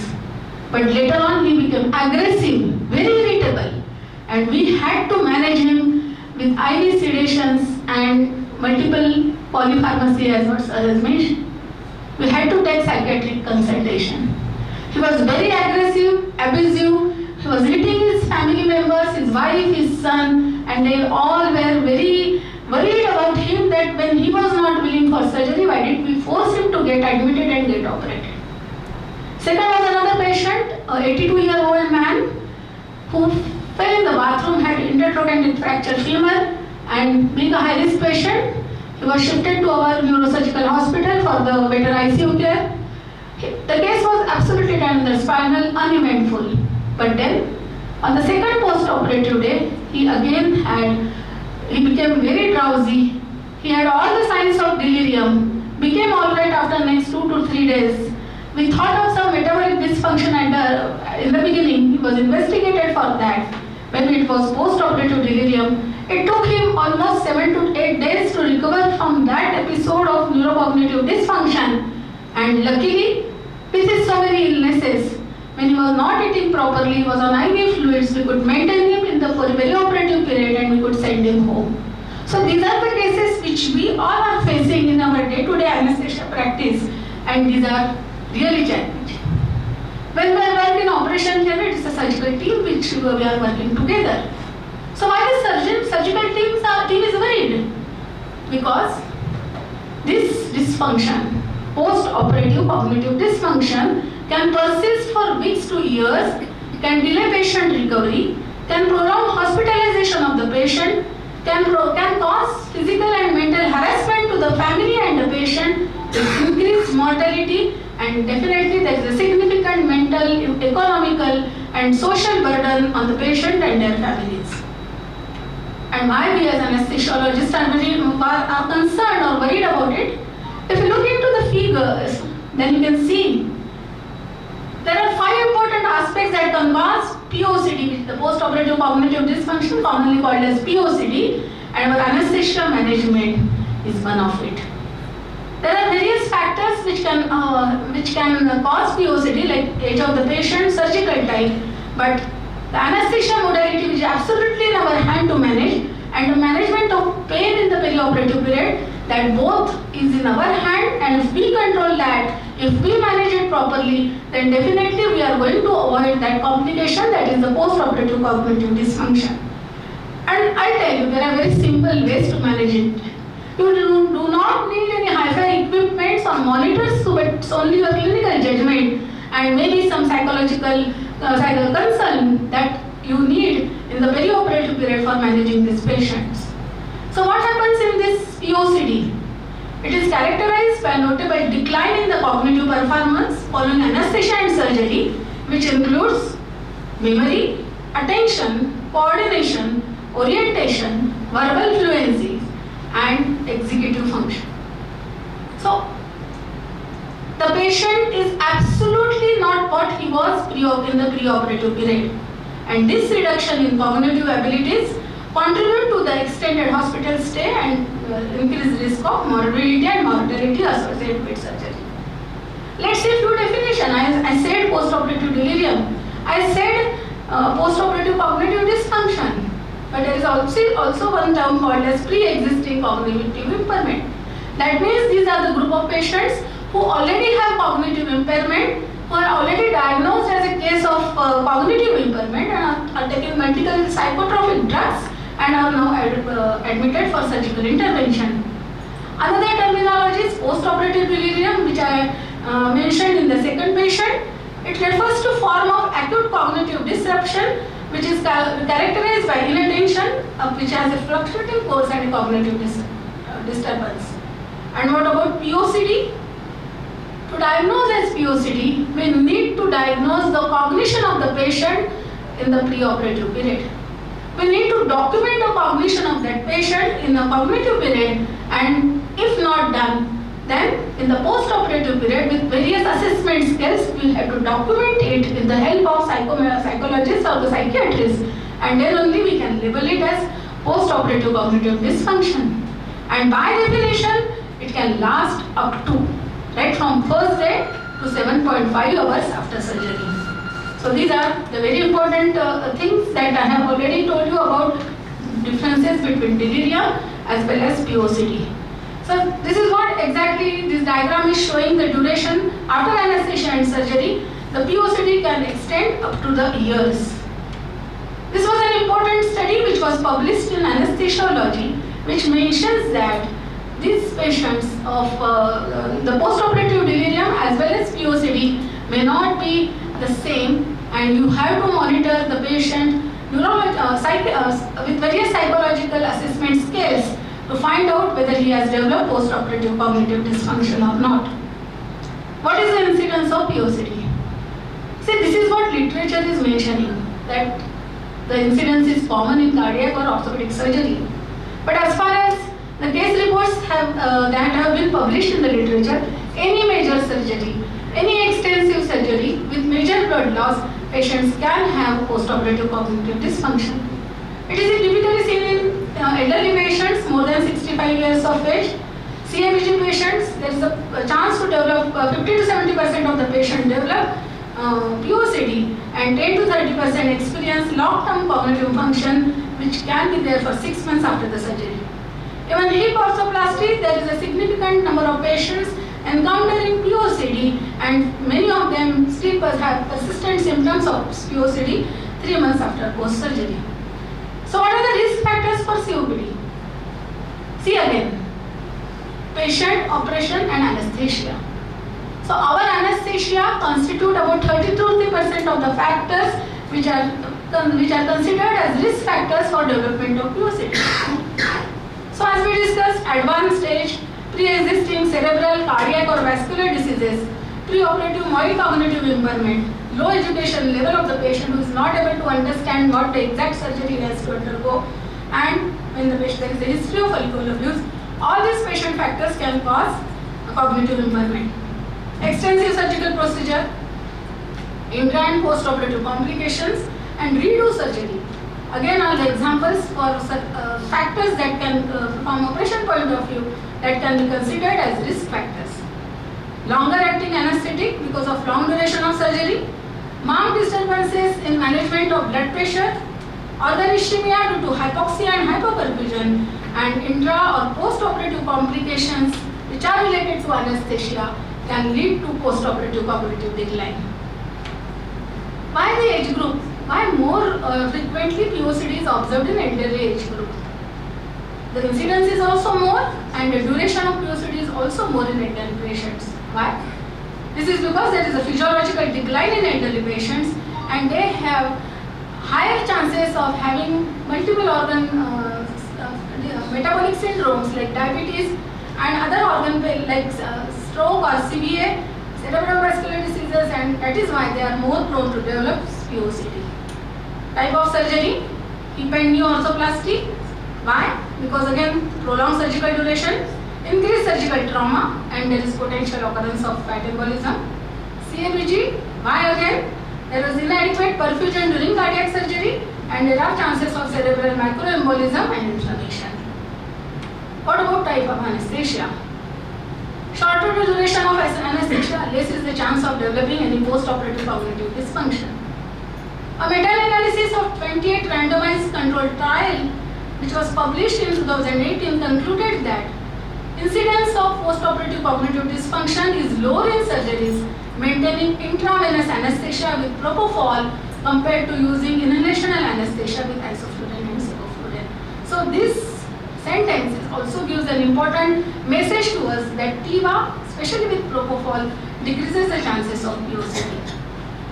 Another study was published where the authors have seen measurable memory impairment after 1 day after the surgery in the patients who had received midazolam as a pre-medication, and anesthesia was given with propofol and henbifentanil. So this is again, they have mentioned as one of the risk factors when we are using midazolam as a pre-medication, then also there is an increased risk of developing COPD. And type of anesthesia. We all may feel that we are hardly sedating the patient, giving all local anesthetic agents in the regional anesthesia. So will there be any risk of POCD in these patients or post-operative cognitive impairment in this patient? But the incidence of POCD has not shown to be any less in the regional anesthesia than after general anesthesia. Many believe that regional anesthesia may limit development of neurocognitive dysfunctions, but the current research has failed to prove or failed to identify such a relationship.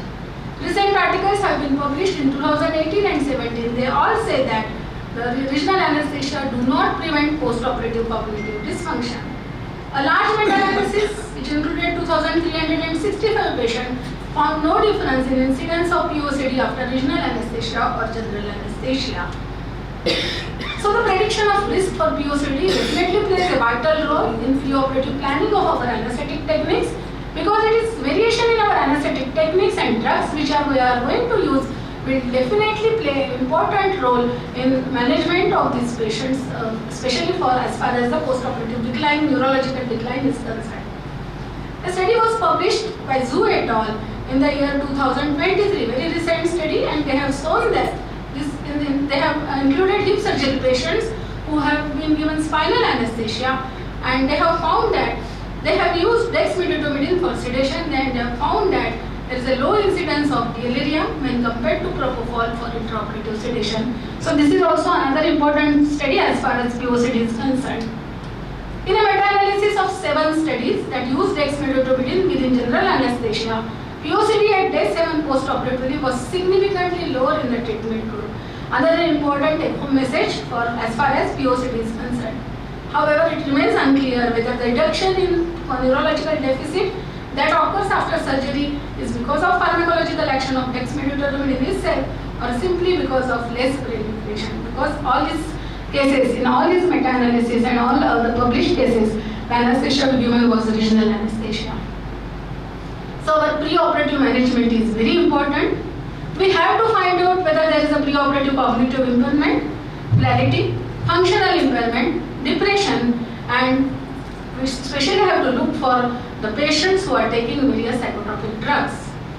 We have to consult primary care physician, geriatrician, or even a mental health specialist if patient has any of these risk factors, and we have to identify the patients who are at high risk of post-operative cognitive dysfunction, and this is very important and crucial to avoid post-operative cognitive dysfunction. So the screening is mandatory for evaluation of these patients.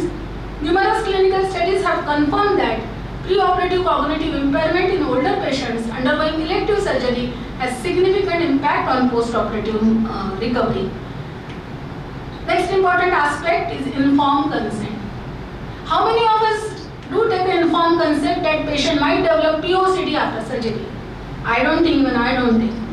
But this is a very important part, because if the patients develop unfortunately POCD, and if we have already explained to the patients pre-operatively, then it is very important medico-legally also, and as well as explaining to the patients post-operatively also regarding their neurological status. Even for patients, because we always take patients' consent, it is difficult to explain that they might develop this complication after surgery. Because they may not be, the relatives and patients may not be in a state to understand whatever complex anesthesia or the surgical procedures which we are telling them, but we need to tell them the risks for development of POCD. So all older patients consenting for anesthesia care should clearly understand the risk of post-operative neurocognitive disorders. So the pre-operative evaluation must consist of risk factors for POCD, risk factors associated comorbid diseases, whatever drugs the patients are taking, electrolyte and fluid disturbances, is there any family history of POCD, whether the patient who had undergone previous surgeries has a history of POCD or even the neurocognitive decline, whether the patient is taking alcohol or smoking. If required, the patient has to undergo cognitive evaluation, and informed consent should be obtained from all the patients. So it is basically phase 1, phase 2 and phase 3. In phase 1, if you do not find any problem in the neurocognitive impairment, then you can go ahead with the surgery. But yes, if there are red flags, then definitely the patient has to be assessed further, and then only go ahead after proper psychological consent. Dr. Vikas has shown importance of EEG in neuromonitoring.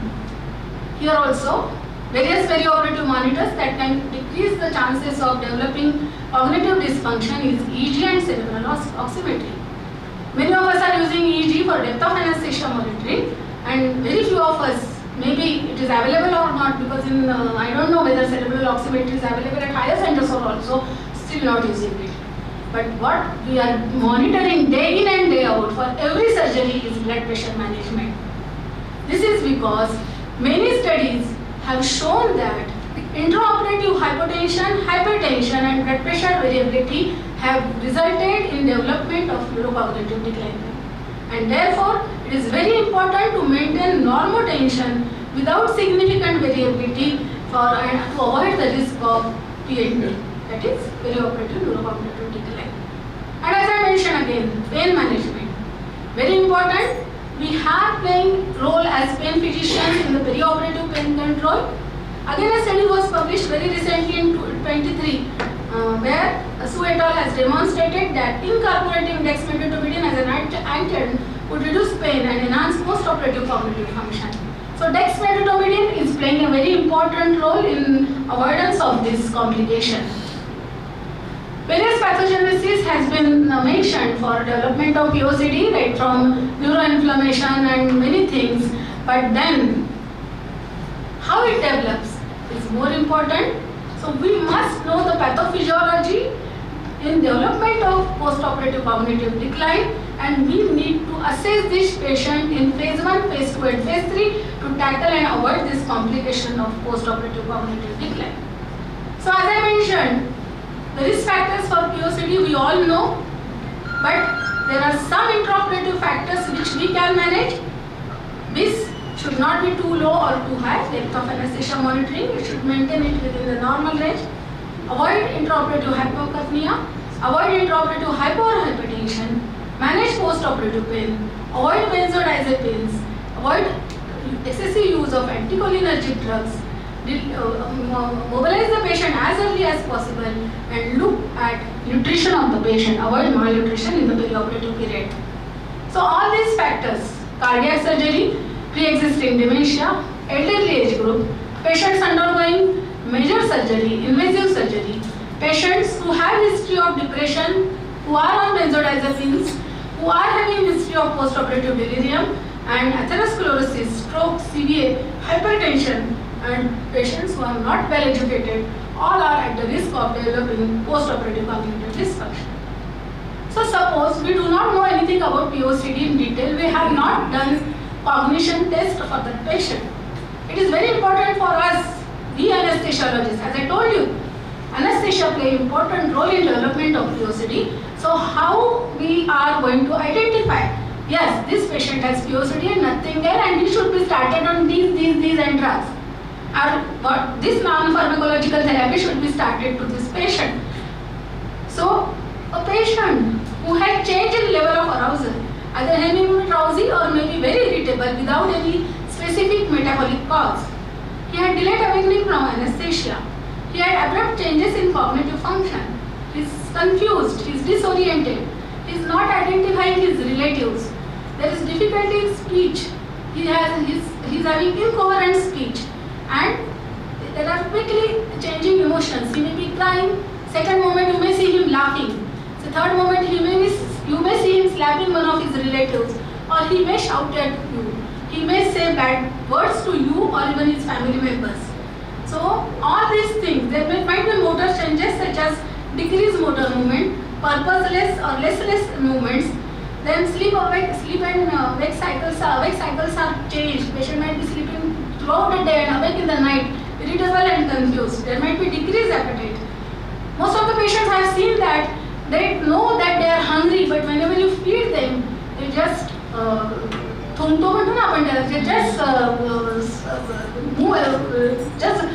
do not listen to their relatives, do not accept any oral feeds. They know they have to eat, but they refuse because they have post-operative cognitive decline. They are not understanding that they are supposed to bite whatever food has been given in their mouth and eat and digest it.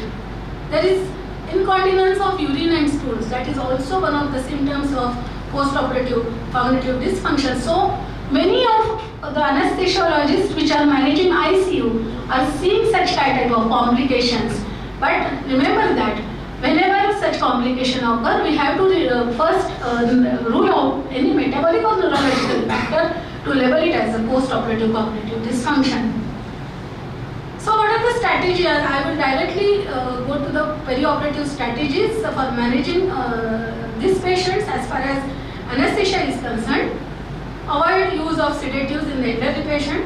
Use short-acting anesthetics, remifentanil, sarisvating, I have got it, I am started using it. Meticulous anesthesia techniques to prevent perioperative disturbances of homeostasis and organ ischemia. Tight volumetric balance and if possible EEG monitoring.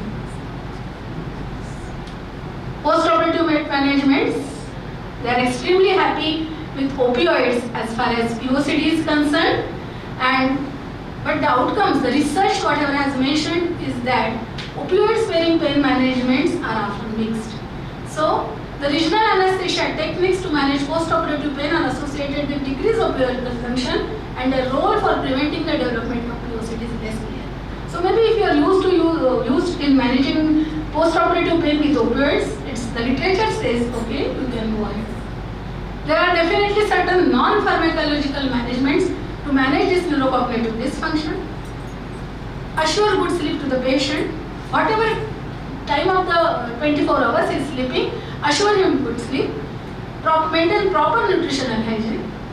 Mobilize him rapidly. Make him early orientation to the familiar aspects like his mobile, his watch, his specs, the family members. So make him mobilize as early as possible. Older patients may need their glasses and hearing aids. Provide them. They might need newspaper every day in the morning and provide them. That may help. Such many small things which older patients do in day-to-day activities, that should be provided.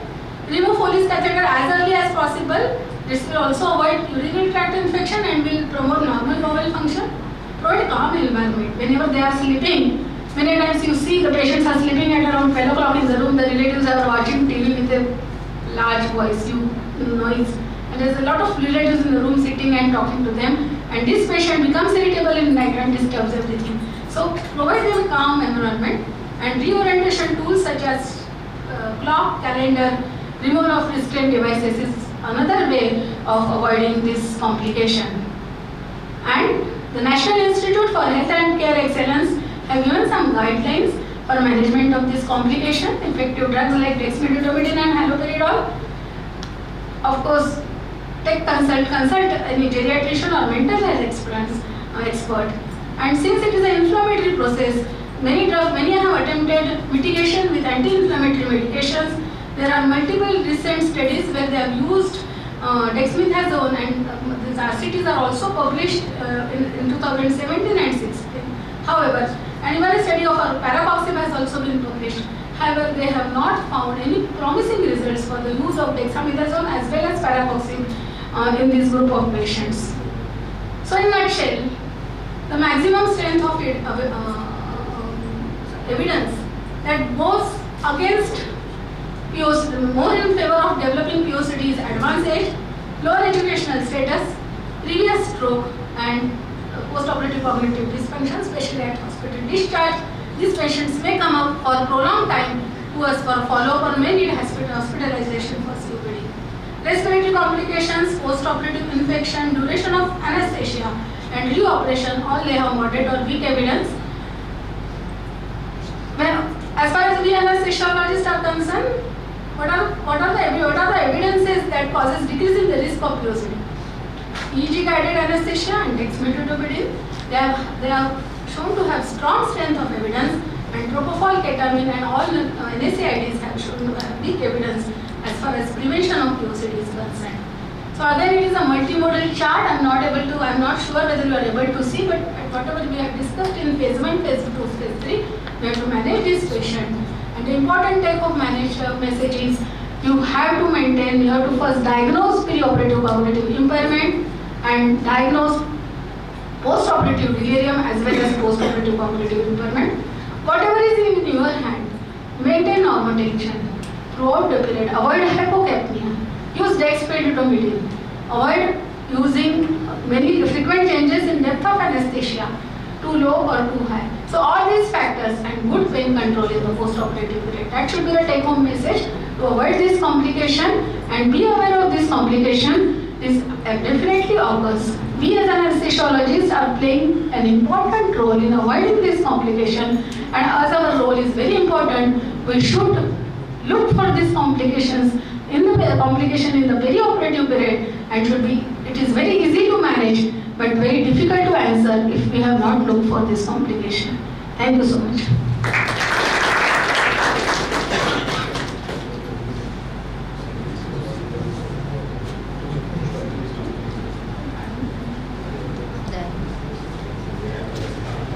Thank you, ma'am, for excellent presentation regarding post-operative cognitive dysfunction. You has elaborated everything out of the topic. I would like to ask just one question, ma'am, just whether the education level of the patient, it affects the post-operative cognitive cognitive dysfunction now? It definitely affects them. There are studies published in the literature where patients not only from with low educational levels but also from low socioeconomic status. The cause is only that they are not able to understand what is the complexity of the surgery. They are not able to understand, even they have not determined the precognitive impairment. Patient आपल्याला जेव्हा history तेव्हा असेच वेळासारखे वागतात, मागचे काही दिवस त्यांचं लक्षच नाही दिलं. Whether there is role of pre-operative counseling or something? It is very important. First thing, it is very important to diagnose that it is a pre-operative cognitive impairment. That is very important. And our role in pre-operative assessment is there as an anesthesiologist to avoid further neurological insult as far as the cognitive function is concerned. Another thing is that whether there is any role of fluid management in the decreasing preventive aspect of POC. Yes, sir. Whether you should restrict or maintain the normal volumes. Thank you. Thank you so much, ma'am, for sharing such important and neglected topic with us. Hope after hearing ma'am, every one of us will take care of post-operative cognitive function. Now next, I would like to request Dr. Ullas Misa sir to felicitate critical ma'am. Thank you so much, sir.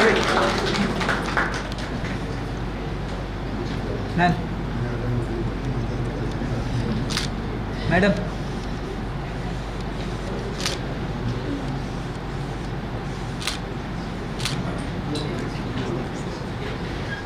Next, it is my sincere request to Dr. Ganesh Limaye sir to felicitate our chairpersons today.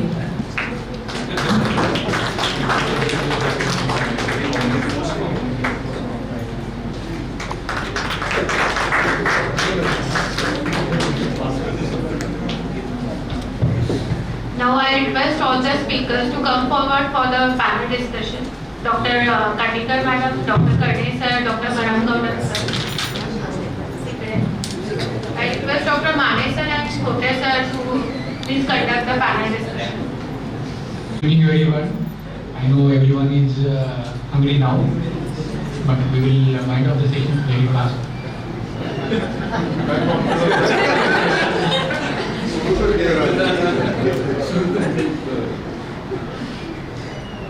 I will directly come to the point. This patient is having traumatic brain injury, cerebral contusions after the accident. I will like to ask Dr. Prakash. So, in brief, can you please elaborate what will be your ICU management protocols for this patient? Then what will be your intraoperative considerations in these patients? And what precautions will be taken post-operatively also in this patient?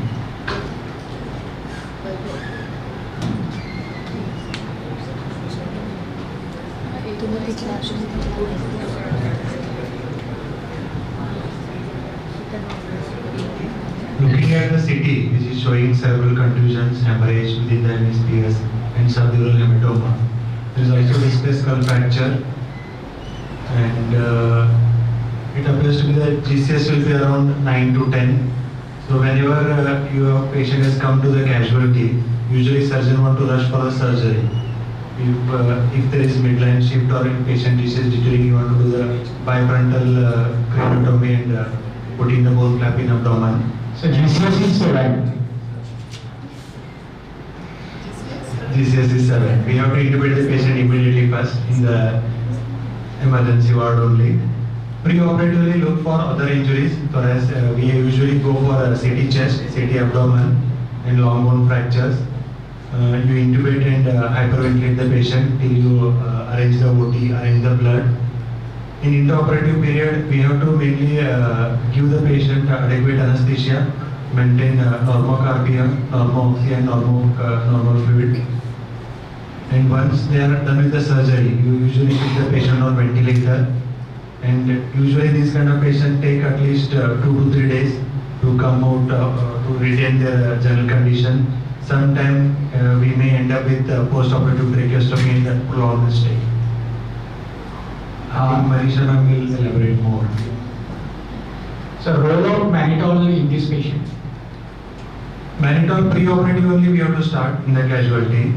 So depending on the volume status, usually 100 to 200 ml of mannitol, and we usually use Lasix also to decrease the ICP till we take the patient to the OT. Post-operatively, you sedate and paralyze the patient or keep the patient on ventilator without any paralysis and sedation, these kind of patients? For 12 to 24 hours, we usually sedate and paralyze. And whenever there is a neurosurgeon rounds in the morning or in the evening, that period we reduce the sedation or stop the paralyzation or neurological assessment. Once the rounds are over, and sometimes we show the patient to the relatives, we will stop the sedation and paralyze till there is no recovery or this much recovery. Again, after that we start the sedation and paralysis. For at least 24 hours, you sedate and paralyze and ventilate the patient. Sir, can I say something? I would like to differ a little bit from what Prakash is saying. You said the GCS is 7. Absolutely fine. Patient needs urgent intubation and ventilation. But then, whether he needs emergency neurosurgery or not is a tricky question, because if you look at the scan, there is no midline shift, no mass effect. So, ideally, I think neurosurgeons are there in the audience. Devdatta Patil sir is there in the audience. So, it is his domain. But as far as intensivist part is concerned, I would request the neurosurgeon that we will ventilate the patient electively for some period, providing good analgesia, assess the patient, may not do CT scan and thorax in each patient because clinical investigations are important, and then after stabilization of the general conditions, do a follow-up CT scan, and then decide, take a call about surgical intervention. Post-operatively, sir said very correctly, as the patient was on ventilator, we need not reverse this patient, we need to continue with elective ventilation. It is better to avoid muscle relaxants in the perioperative period. In the post-operative period, you can just maintain good sedation to the patients. Drugs like morphine is also available at few places, and even dexmedetomidine infusions are available which can keep the patient sedated and calm. And it is important in the post-operative period to have a rapid neurological assessment. Again, this is because if there is again a neurological deterioration, if there is an expanding hematoma, if there is an increase in edema, we are paralyzing the patients for 24 hours, then it is only the pupillary assessment which will help us to knowing about the neurological status, or if you are monitoring an ICP. But we do not routinely practice monitoring ICP as far as traumatic brain injury patients are concerned. So, you can very well keep the patient sedated, calm and quiet. Put them on dexmedetomidine infusion or even fentanyl top-up doses or even good longer-acting sedation like morphine. Usually I do not do any muscle relaxant after surgery when I am electively ventilating these patients in the ICU. This is because rapid neurological assessment is a key for managing the neurological recovery in the post-operative period. I'll just make a quick point. I agree with ma'am that muscle relaxation should be avoided, but there has to be a word of caution because if the patient is in a lighter plate of sedation, there can be repeated attempts of coughing and that can increase the ICP. So we really need a very effective contribution from the critical care team where an optimum level of sedation has to be maintained. Now dexmedetomidine, though madam has mentioned, in our ICU we avoid that for one major reason that it causes hypotension, and we are really worried about the effects of hypoperfusion on the brain which is recovering from the trauma. So we preferably go for fentanyl as a primary agent, and rather than giving boluses we prefer continuous infusion. So very steady and moderate level of sedation where patient can tolerate the tube. There is no episode of coughing, bucking, and we can have a more controlled ICP in post-operative period. We have a senior neurosurgeon in our conference now. Dr. Sanjeev Kulkarni sir, please come on the panel. Dr. Devdatta also, please come.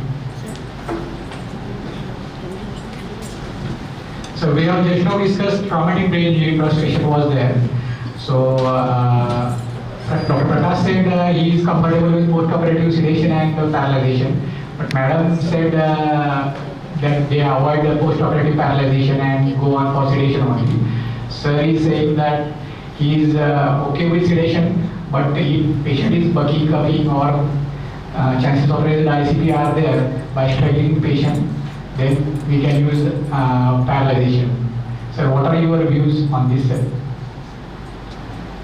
Nothing like a fixed criteria. You have to decide depending upon the patient. If it's very restless, maybe you have to use both of these things.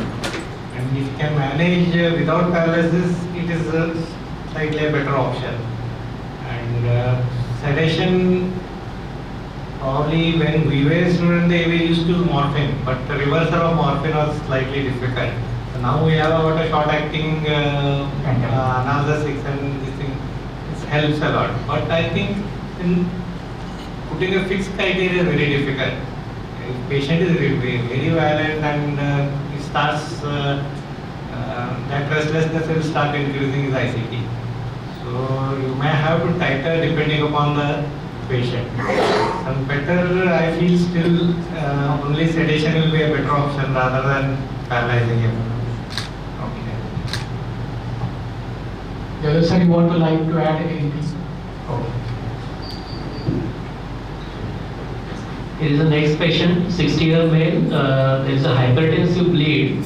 So my question is how to manage this patient in ICU, because we need to optimize this patient first, and how to optimize. And is there any specific drug preference like nimodipine or something for this patient, and how to reduce the POCD in this patient, especially as is aged patient?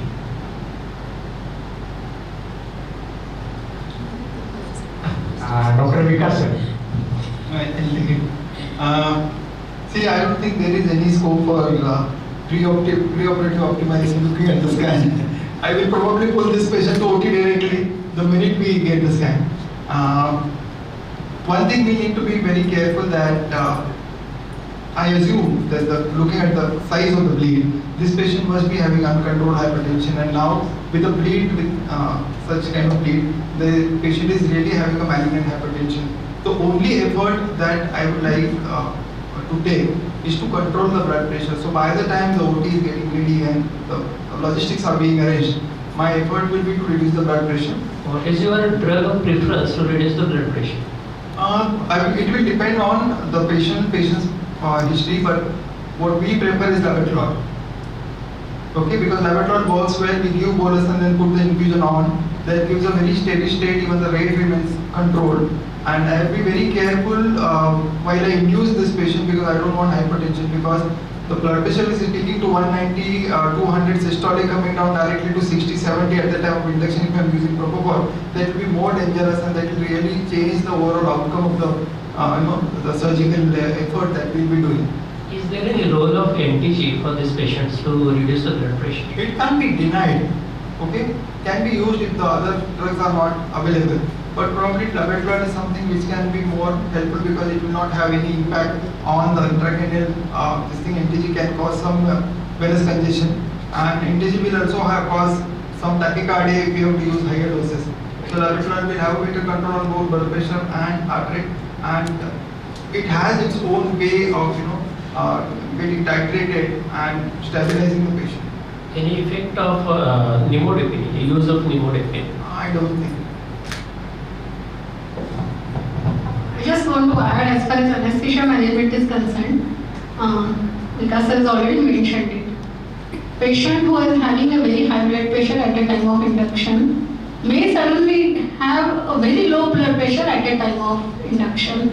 So we do have to use titrated doses of propofol, and that is the most important thing, I think, if you get a scan in a patient like this, because that hypertension will increase the perioperative morbidity and mortality as far as neurological recovery is concerned.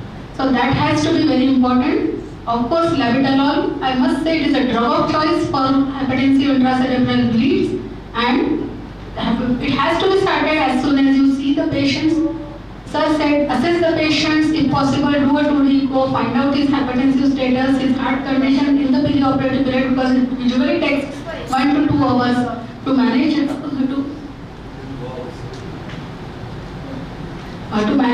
problems, to get a OT ready for such kind of surgery. You have to have blood arranged for such kind of cases. So manage his blood pressure. Do not get the blood pressure immediately rapidly to a lower side in the intensive care.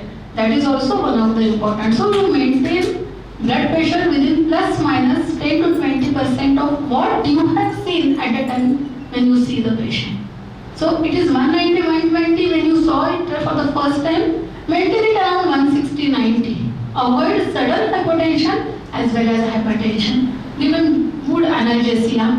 Maintain him on inhalational as well as combined propofol technique, because giving only TIVA for such kind of patient can be hazardous. Propofol can cause hypertension. So take use of inhalational agents like sevoflurane, and such scans, such kind of patients need post-operative elective ventilation.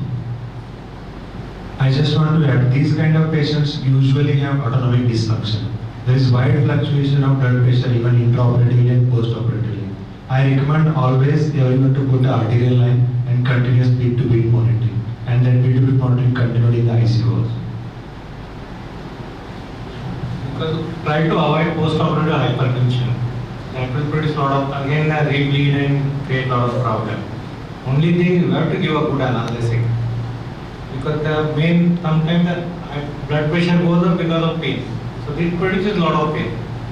Because intracranial pressure is high and there is subarachnoid blood, both of will contribute to pain. So there's something, give a good analgesic and see how much the blood pressure. Sometimes with pain and good analgesic, sometimes the blood pressure comes down. So that time it is dangerous. Once you give anesthesia, patient is totally pain-free and suddenly the BP drops.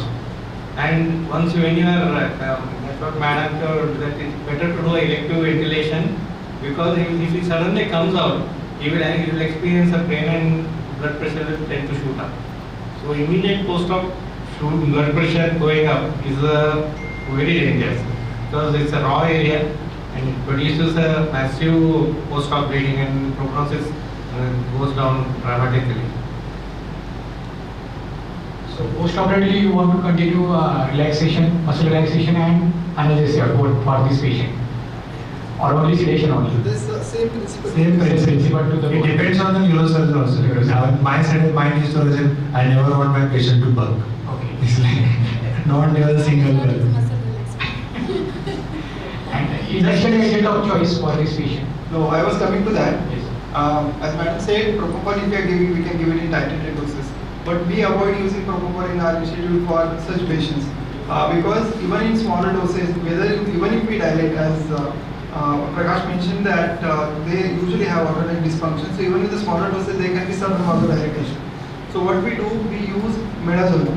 So we use 3 to 5 milligrams of midazolam, which does not cause hypertension at all, and we use a good dose of fentanyl. So for such patients, we use usually 2.5 to 3.5 miles per kg of fentanyl. It gives a very stable hemodynamics.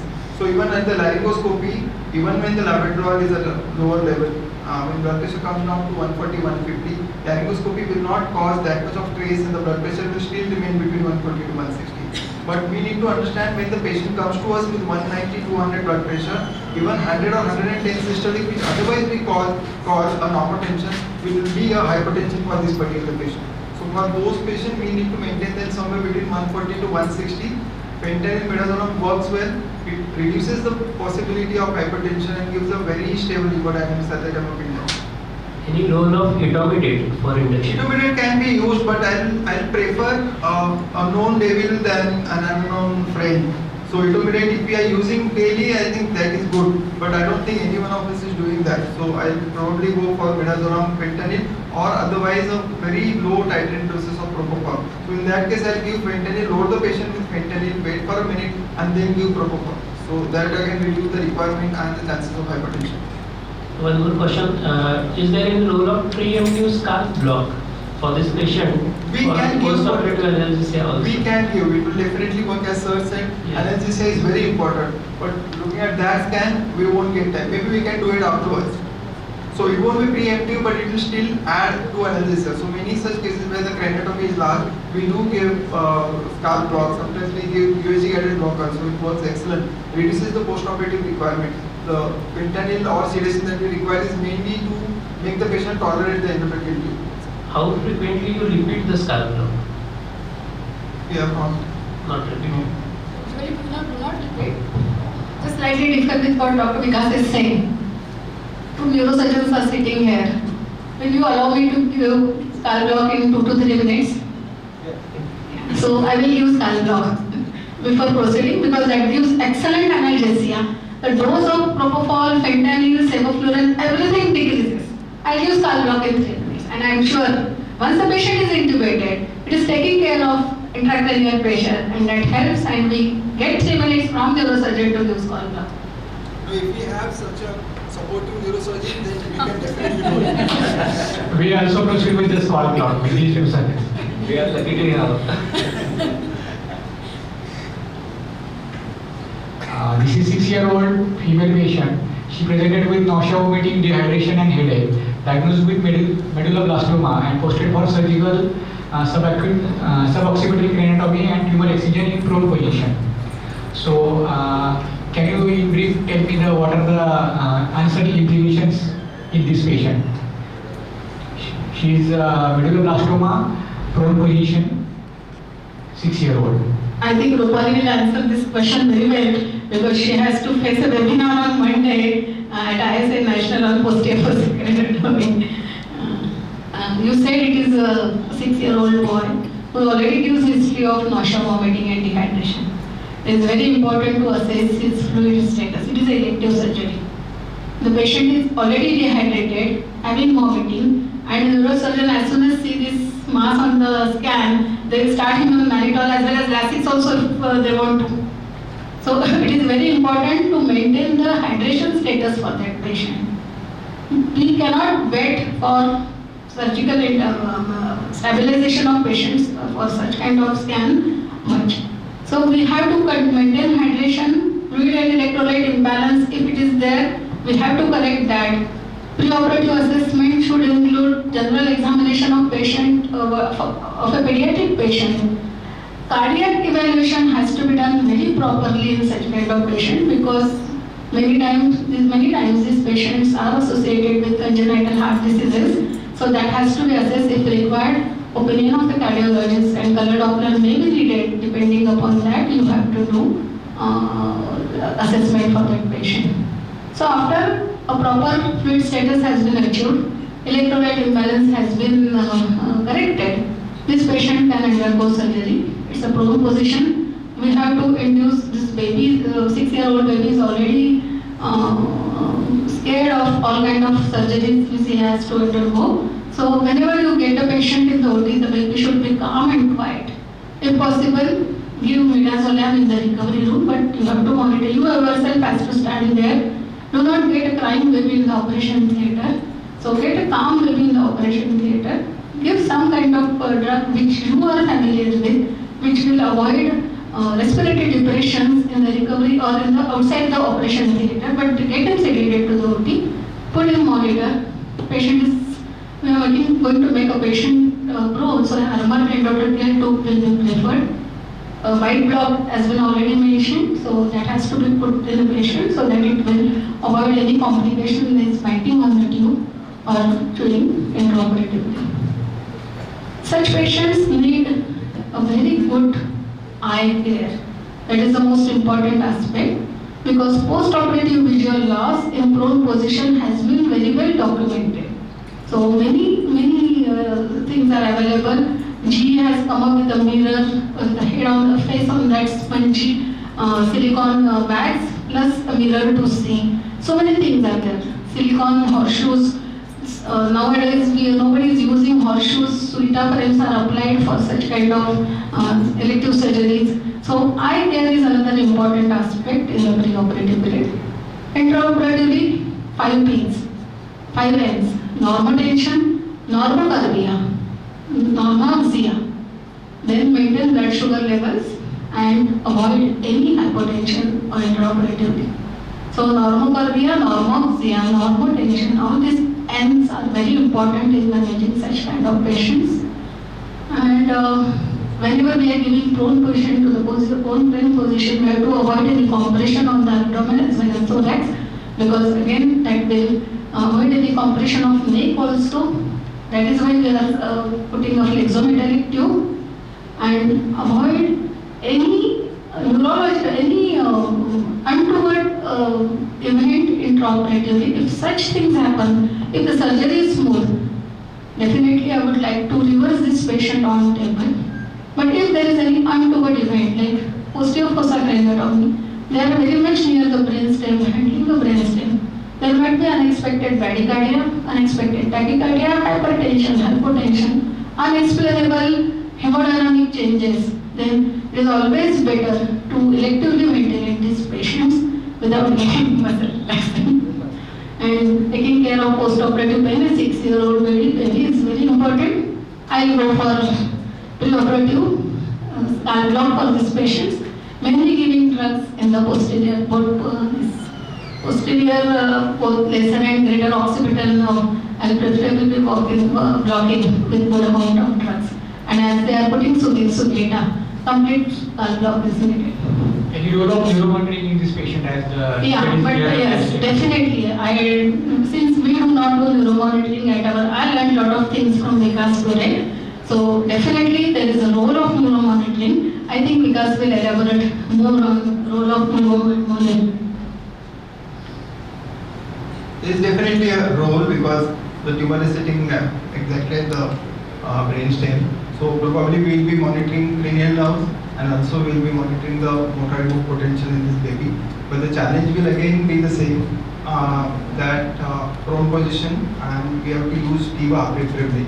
So in this particular case, because the baby is small, we will go for a balance where we combine low dose TIVA, and I prefer aspirin over sevoflurane, and probably partially paralyzed baby, so that will generate more potentials which can be recorded.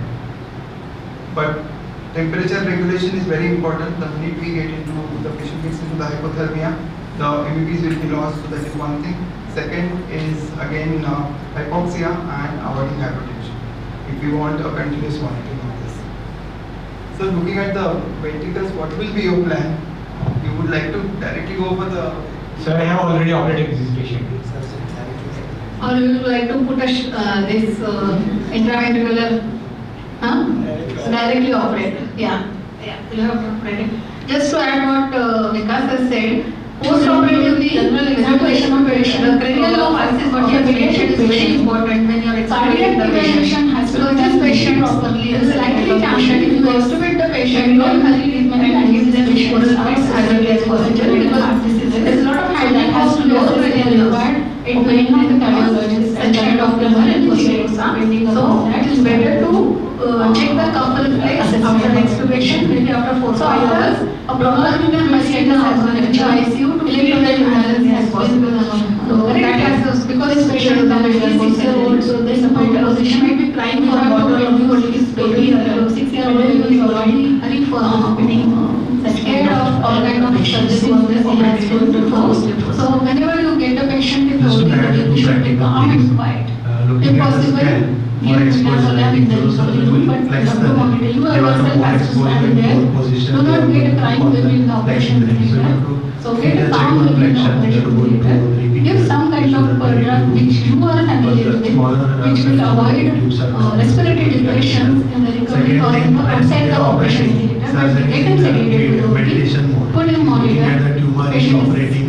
So they take the microscope down, they are almost near the patient, they may rest on the chest of the patient. White block It as well sometimes happens. You have to keep on reminding if there is any stress or anything. Because they are looking at the tumor, it is like a Tino-Vino approach. They are going into the tumor and they such patients need small. a very good Put their weight on the eye care. That is the most important aspect. Because post-operative visual loss in prone position has been very Sitting position might have a problem. Many things are available. She has come up with the mirror, put it on the face on that spongy silicone bags, plus the mirror to see. So many things are there. Silicone horseshoes. Nowadays, nobody is using horseshoes. Interventions are applied for such kind of elective surgery. So eye care is another important aspect. Intraoperatively, 5 P's. These two Eye patient can normal develop tension, normal cardia. because suddenly operation can produce a lot of hypertension and there is huge amount of fluid loss. Suddenly you lose almost around 50 So to 100 normal cardia, ml normal of CM, normal tension, comes in the and suction or very it goes up. important is the So that nutrition of time patients. maintaining the fluid balance is And very whenever we are important. giving prone And position to the pre-op when you position, we have patient to in the avoid end the compression on the better to abdomen keep him so slightly that dehydrated. because again that Right? will Overflow avoid fluid the compression when of you the do neck it. also. Suddenly That there is is why very they ICT and they can develop examinate hypertension. you We have and a good avoid any that has to be taken care of in the pre-op. That we have seen patients because of dehydration, their reduction in such pressure things is happen. maintained. If the surgery is So the smooth, remain this definitely I would like to giving him use lot of this patient fluid. on table. They But if there raise is their any ICT untoward and they event, can work. osteoporosis around, That has they to are be very much active, near but the you have to give them fluid, you can't keep them There dehydrated. might be unexpected That creates a lot of problems in tachycardia, tachycardia, hypertension, hypotension, unexplainable hemodynamic changes. Then it is always better to electively maintain these patients without getting accident. And taking care of post-operative pain in 6-year-old baby is very important. I go for preoperative dialogue for these patients, mainly giving drugs in the posterior lesser and greater occipital alveolar blocking with good amount of drugs. And as they are putting sucreta, complete block is needed. Any role of neuromonitoring in this patient as Yeah, but yes, definitely. Since we do not do neuromonitoring, I learned a lot of things from the class. So definitely the neurological status of the patient also. I think patient who is fully conscious with disease 15/15 definitely will not go ahead with putting an intracranial. There is definitely a role because the tumor is sitting exactly at the brain stem. So probably we will be monitoring. Now, any of you encountered any embolism in posterior process surgery The challenge will again be the same. and how you have managed that? Position. No, because there was a time we used to do this particular case in posterior process surgery is small. We go for a band. It happened that my doctor case I prefer hypertension.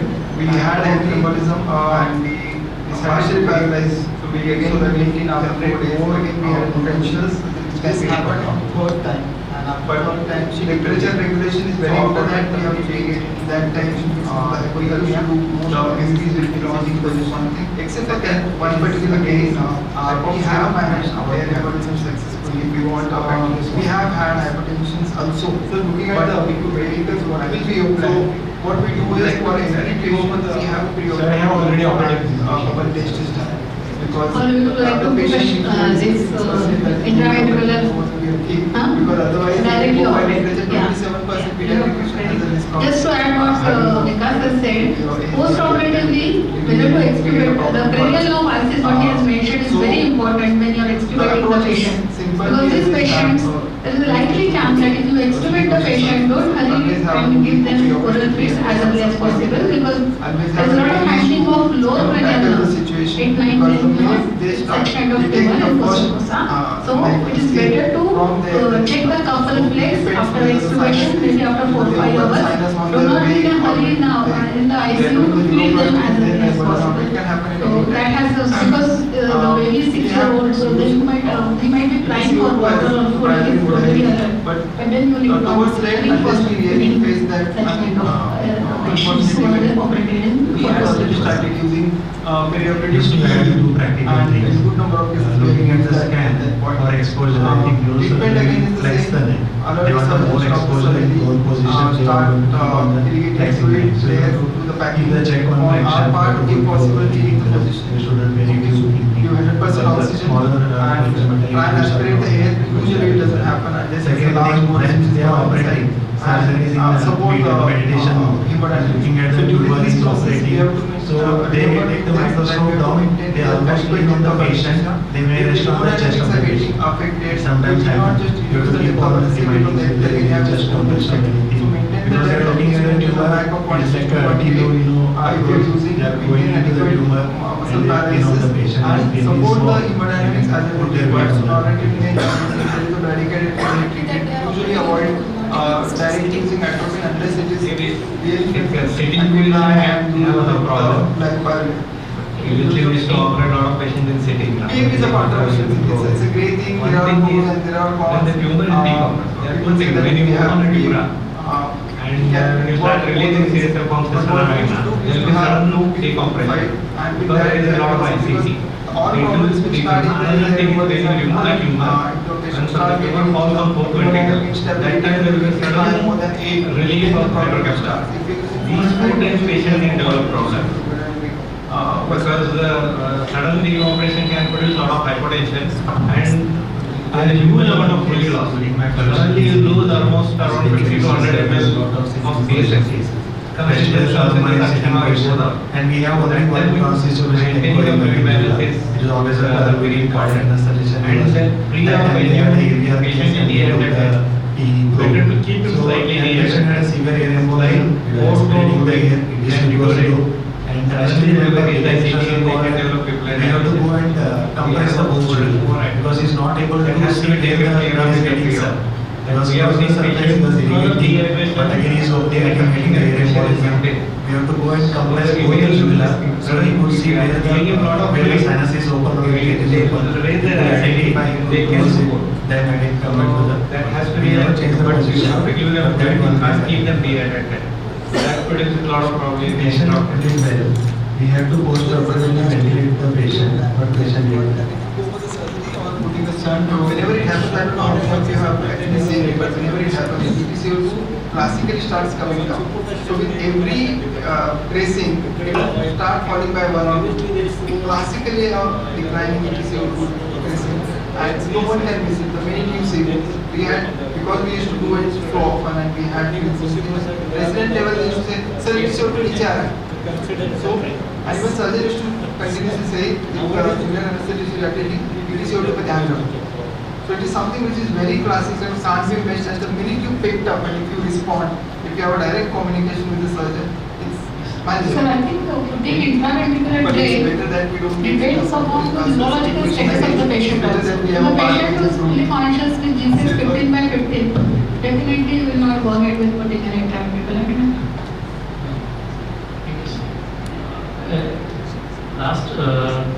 Discussing last case, have anybody of you encountered air embolism in posterior process surgery in sitting position and how you manage that case? I'm looking.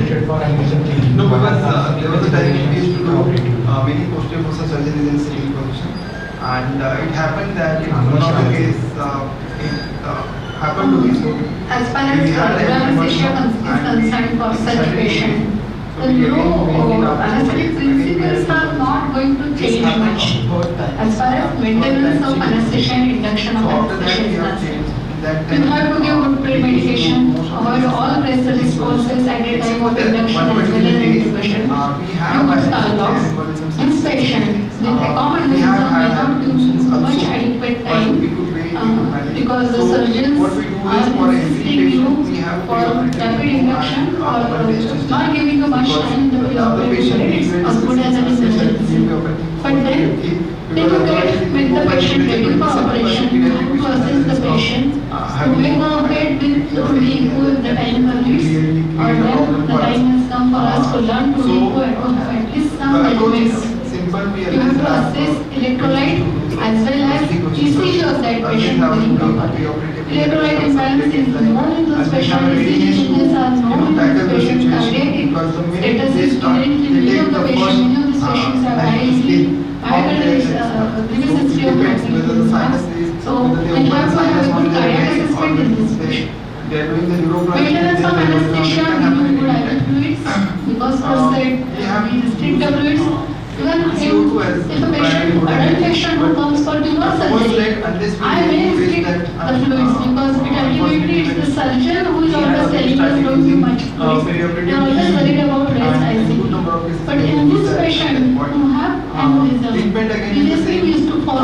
stop the surgery, start creating fluid but there now to the that concept is packing. On our changing. part, We if possible, maintain change the normal volume and 100% section oxygen operation. and try and aspirate the Adequate air. IV Usually it fluids doesn't in happen unless it's a operating. large bolus which is not Avoid high inside. blood pressure And support and then again you can so during this process, we have to extubation on table for such kind of patients if the intraoperative course is smooth and affected. many times there is role of adenosine in such kind of aneurysms, but luckily at my place, whomever neurosurgeons are operating such kind, I have never faced that situation. Whatever with normal tension only, they have become successful in using the aneurysm. So I would not be able to tell much practical experience of using adenosine to have cardiac arrest during that phase of clipping. But there are many references, many articles, and many of them are still using. It depends on the surgical choice. Whether if the surgeon is very comfortable and surgeon wants that, then you have to give that, be ready with everything and give adenosine. I think if Vikas is using or Prakash is using, they might be able to tell us more about adenosine. So whenever any kind of aneurysm comes, first we ask the surgeon whether you can have a proximal control. If they are able to have a proximal control, there is no need of adenosine. But selective giant aneurysms of ICA, where the proximal control is not possible, where they have to drill the clinoid, and during the clinoid drill there may be chances of rupture. Only that times we can use adenosine. We have had in 4 cases where we have used adenosine. It's a scary thing to start with, okay? But it works well. Like he said, the first case that we did was a giant aneurysm near us. And we had kept everything ready, so we had external pacing ready, okay? We had kept one femoral cannula ready in case during the first case. And we had to give 2 boluses. Those I'm not very sure, I think it's 0.2 to 0.3 milligram per kg. That is the dose that is given. And we can keep repeating after every 20 to 30 seconds. Okay. And there are reports where high doses, the cumulative doses have been used, but it's a short-acting drug. And it really works in those situations where surgeon is really worried because he does not have digital control, proximal control. Second thing, just one line, the anesthetic principle for these cases. What we always keep telling our trainees is, don't think of hypertension. It is normotensive anesthesia with routine principles of neuroanesthesia with readiness to induce hypertension. So whenever there is a rupture, recently we had one aneurysm rupture, so the SNP was ready and we could take the pressure down to 60. Ultimately, it's not about the level of the pressure, but the visibility to the surgeon that really matters. So giving 100% oxygen, maintaining normal ventilation, normal ETCO2, and bringing the patient down and immediately pick it up. So we need large bore lines, we need arterial line in those cases, especially for the giant aneurysms. And we need pressure bags, so that once that surgeon has control over it, we can give good fluids and we can control the hemodynamics. Just to add, vigilance is very much needed when vascular surgery is going on, because we are able to see the surgery, microscope, they are using microscope for such kind of surgeries. So our vigilance is what is needed, especially when they are handling the vasculatures, the main vessels in the brain, and they are ready to clip. So our vigilance is much needed during that period, because I feel if they are near those important vessels, we have to be always prepared that there will be rupture of aneurysm, and we have to be prepared with not only mentally but everything has to be ready, that this is definitely this, if it happens, you are ready to manage the case. Any questions from audience? I think everyone is hungry. I think we will wind up the session. I would like to thank all the panelists on behalf of ISA-Sangli Miraj. I will hand over the mic to Dr. Kulkarni. We also enjoyed this panel because we were not prepared with this kind of questions. We thought whatever topics we spoke, there will be a panel discussion on that. But it's very interesting. Madam used a very good word. आता आपली viva होणार आहे. ते पण खूप छान झाले. Thank you speakers for such a wonderful and interactive session. Thank you Thote sir and Mane sir for preparing nice case scenarios. And thank you our neurosurgeons. They have given so much insight for the cases. And I request Dr. Vinayak Patil sir to felicitate Dr. Sanjeev Kulkarni sir. Should include general examination of patient of a pediatric patient. Cardiac evaluation has to be done very properly in such kind of patient because many times these patients are associated with congenital heart diseases. So that has to be assessed if required. Opinion of the cardiologist and color Doppler may be needed. Depending upon that, you have to do assessment for that patient. So after a proper fluid status has been achieved, electrolyte imbalance has been corrected, this patient can undergo surgery. It's a prone position. We have to induce this baby, 6-year-old baby is already scared of all kind of surgeries which he has to undergo. So whenever you get a patient in the OT, the baby should be calm and quiet. If possible, give midazolam in the recovery room, but you have to monitor. You yourself has to stand there. Do not get a crying baby in the operation theatre. So get a calm baby in the operation theatre. Give some kind of drug which you are familiar with, which will avoid respiratory depressions in the recovery or in the outside the operation theatre. But get him sedated to the OT. Put him monitor. Patient is we are going to make a patient prone, so armor endotracheal tube will be preferred. White block has been already mentioned, so that has to be put in the patient so that it will avoid any complication in its biting on the tube or chewing intraoperatively. Such patients need a very good eye care. That is the most important aspect because post-operative visual loss in prone position has been very well documented. So many things are available. GE has come up with a mirror, the head on the face on that spongy silicone bags plus a mirror to see. So many things are there. Silicone horseshoes. Nowadays nobody is using horseshoes. Suita frames are applied for such kind of elective surgeries. So eye care is another important aspect in the preoperative period.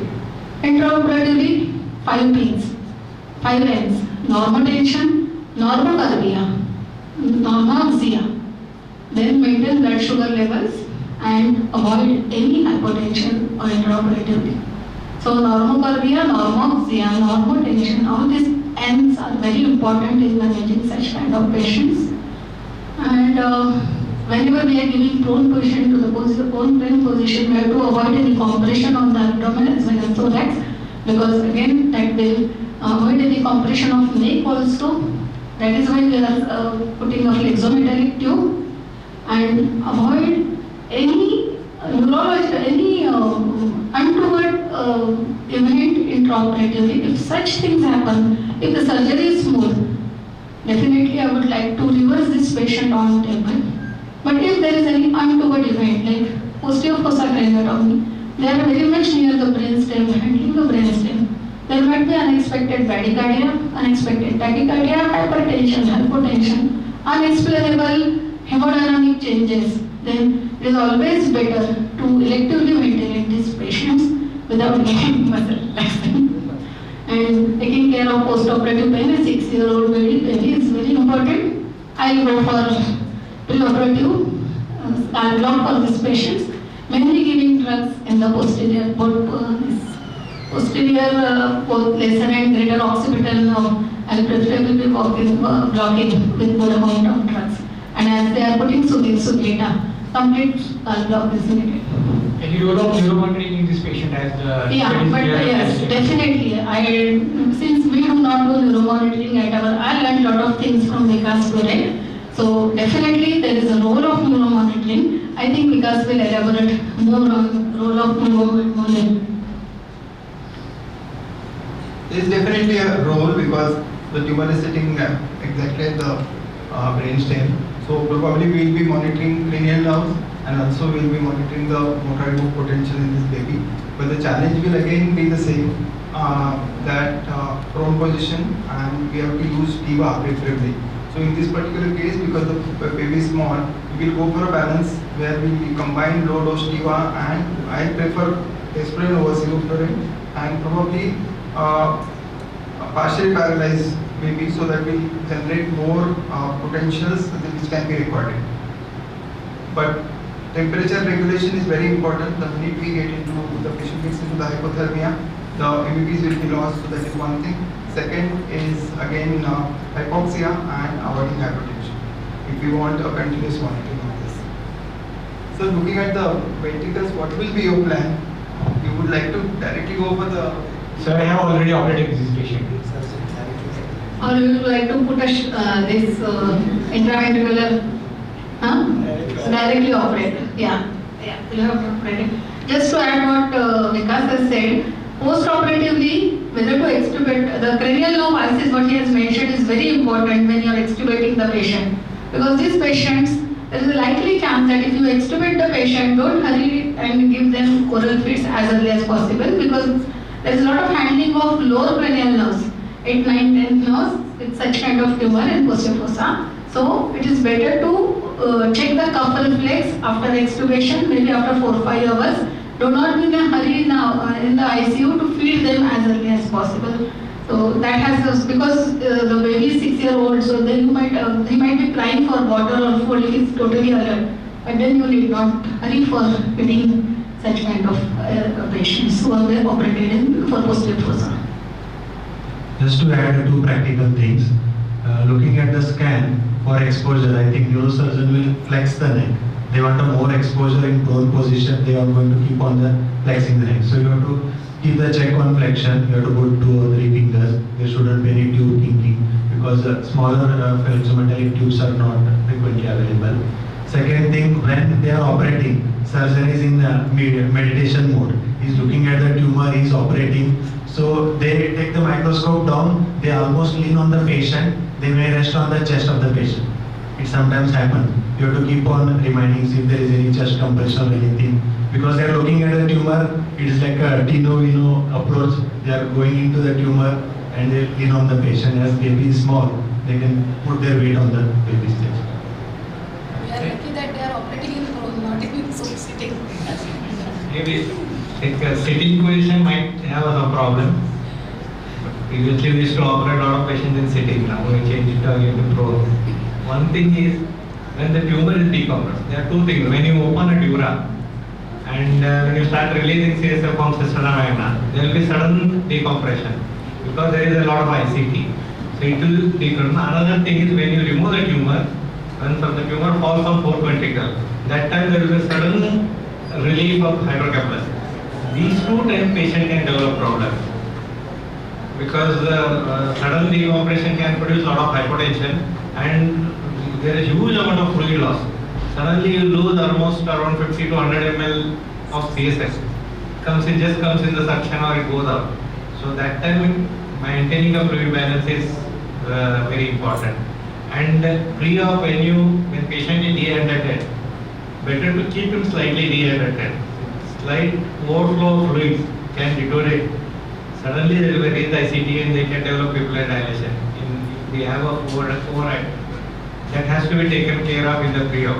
Like we have seen patients, because of dehydration, their intracranial pressure is maintained. So they remain risky. Giving him a lot of fluid, they will raise their ICT and they can go. So that has to be taken. But you have to give them fluid, you can't keep them dehydrated. So that produces a lot of problem in the intraoperative. That's the reason I asked you, what will be your plan? Like, what, directly go for the surgery or putting a shunt probably? Like shunt, what happens is sometimes they develop reverse nerve shunt. Yes. So, because once you put a shunt, they become a shunt dependent. So, better to avoid. Previously they used to go either do a current or control or drain CSF. Then you open the, because when we were student, opening a posterior fossa dura without a CSF drainage, you consider as a crime. So, nowadays, it doesn't produce much of problem.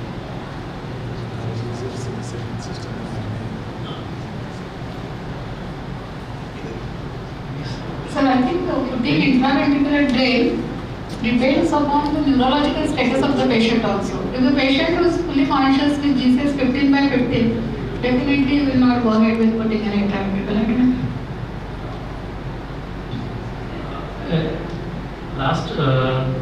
Discussing last case, have anybody of you encountered air embolism in posterior fossa surgeries in sitting position, and how you have managed that case? I'm lucky. No, because there was a time when we used to do many posterior fossa surgeries in sitting position, and it happened that in one of the cases, it happened to be so. We had an embolism and we decided to wait. So we again went in after 4 days. Again we had an embolism. This happened on third time, and after third time she deteriorated. So after that we have changed. In that time we used to do most of the cases in sitting position. Except for that one particular case, we have managed air embolism successfully. We have had hypertensions also, but we could wait, we could manage. So what we do is, for every patient we have a preoperative echo and bubble test is done. Because the other patient which we are discussing, sir said that we will be operating through will be okay. Because otherwise, if we go by literature, 27% pediatric patient has a risk of having either PD or ASD, and that can really create a problem for us. The approach is simple. We always have, when we used to do sitting position surgery, always have a 2D echo preoperatively, always have a subclavian line, always have a readiness to tackle the situation, because the minute they start, they take the first knife on the skin. From there they start. So it depends whether the sinus is, whether they open the sinus on their way, or when they are doing the neuroplasty and then the embolism. It can happen at any time. We have used ETCO2 as the primary modality, but towards late, unless we really face that unfortunate event, we had already started using perioperative TE, and in good number of cases we have used that at that point. Treatment again is the same. Alert the surgeon, stop the surgery, start irrigating fluid there through the packing. On our part, if possible, change the position. Okay, give 100% oxygen and try and aspirate the air. Usually it doesn't happen unless it's a large bolus which is gone inside, and support the hemodynamics. So during this process, we have to remember two things: that we have to maintain the adequate depth of anesthesia. If the hemodynamics are getting affected, we need not just reduce the depth of anesthesia, because that will again have its own effects. So maintain the depth, at least maintain a MAC of 0.6 to 0.8. If you are using, maintain adequate muscle paralysis, and support the hemodynamics as and when required. So noradrenaline, there is a barricade, it can be treated. We usually avoid directly using atropine unless it is really fatal, and do it with glycopyrrolate. Any use of PEEP? PEEP is a controversial thing. It's a great thing. There are pros and there are cons. People say that if we have PEEP, it can work in both the ways. But what we used to do, we used to have low PEEP 4 to 5, and with that we have never seen, because all problems will start if there is air embolism, and if the patient starts getting into the hemodynamic instability and the PEEP is high, more than 8, then the problem will start. If you are using 4 and 5, usually it has no contribution to hemodynamic worsening. I remember one case during my fellowship days in Hinduja, as BK Mr. Sir does lot of sitting position cases. Vestibular trauma in sitting position, and we have only one transesophageal echo in Hinduja. It is always a quarrel between cardiac anesthesia and neurosync. That time they had a AVR case and they took the TE probe. So that patient had a severe air embolism. We were aspirating the air, ETCO2 was low, and I still remember BK Mr. Sir called, and we have to go and compress the both jugular, because he is not able to see where the air is getting sucked. He was close to the surface, he was irrigating, but again he is opening, again getting the air embolism. We have to go and compress both the jugular, so he could see where the sinus is open or that is open. He could identify, he could close it, then again come back to the person. We never changed the position, but that one case I remember. What was the fate of that patient? The patient did well. We had to post-operatively ventilate the patient, but patient did well. Whenever it happens, I don't know how many of you have actually seen it, but whenever it happens, ETCO2 classically starts coming down. So with every tracing, it will start falling by 1 or 2. classically a declining ETCO2 tracing, and no one can miss it. The minute you see it, we had, because we used to do it so often and we had fields in this, even resident level they used to say, sir, ETCO2 niche aa raha hai. So, and even surgeon used to continuously say, if the junior anesthetist is attending, ETCO2 pe dhyan rakho. So it is something which is very classical, can't be missed, and the minute you picked up and if you respond, if you have a direct communication with the surgeon, it's manageable. But it's better that we don't get into the sitting position again. It's better that we have a park bench and room. Safer.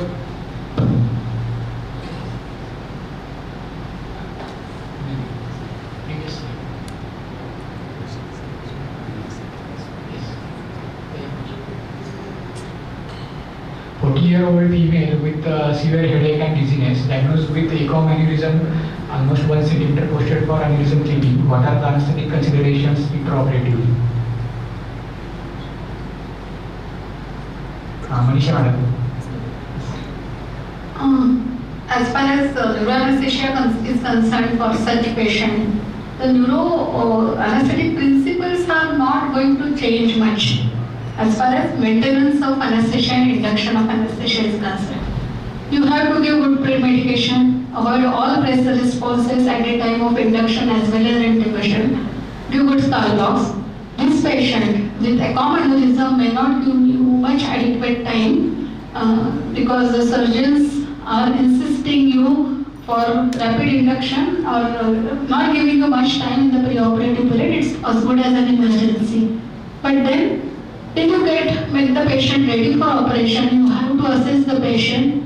You may go ahead with the 2D echo if the time permits, or then the time has come for us to learn 2D echo and to have at least some judgment of it. You have to assess electrolyte as well as ECG of that patient very properly.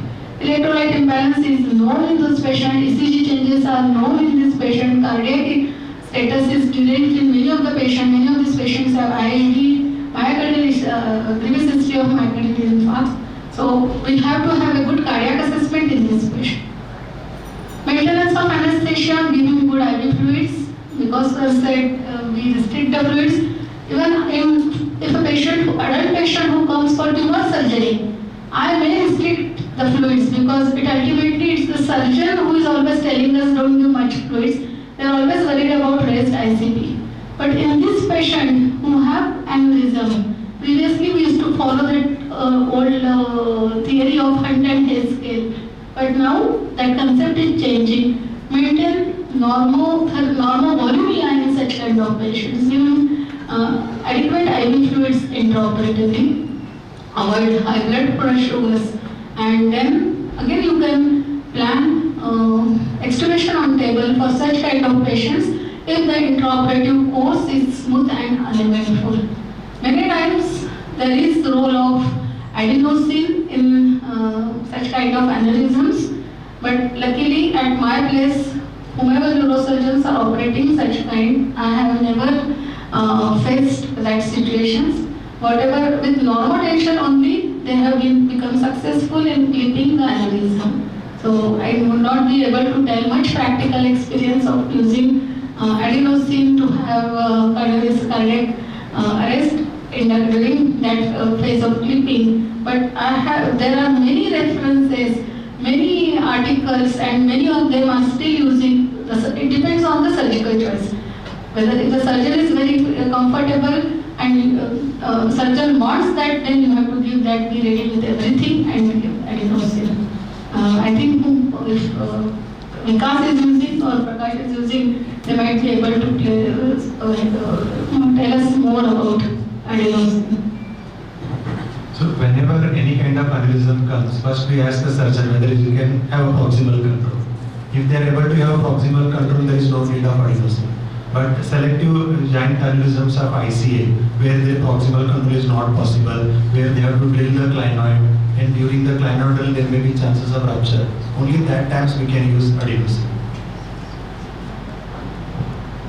We have had in 4 cases where we have used adenosine. It's a scary thing to start with, okay? But it works well. Like we said, the first thing that we did was a giant aneurysm near us. And we had kept everything ready, so we had a external pacing ready. Okay, we had kept one femoral cannula ready in case during the first case, and we had to give 2 boluses. Those I'm not very sure. I think it's 0.2 to 0.3 milligram per kg. That is the dose that is given, and we can keep repeating after every 20 to 30 seconds. Okay. And there are reports where high doses, the cumulative doses have been used, but it's a short-acting drug, and it really works in those situations where surgeon is really worried because he does not have visual control, proximal control. Second thing, just one line, the anesthetic principle for these cases.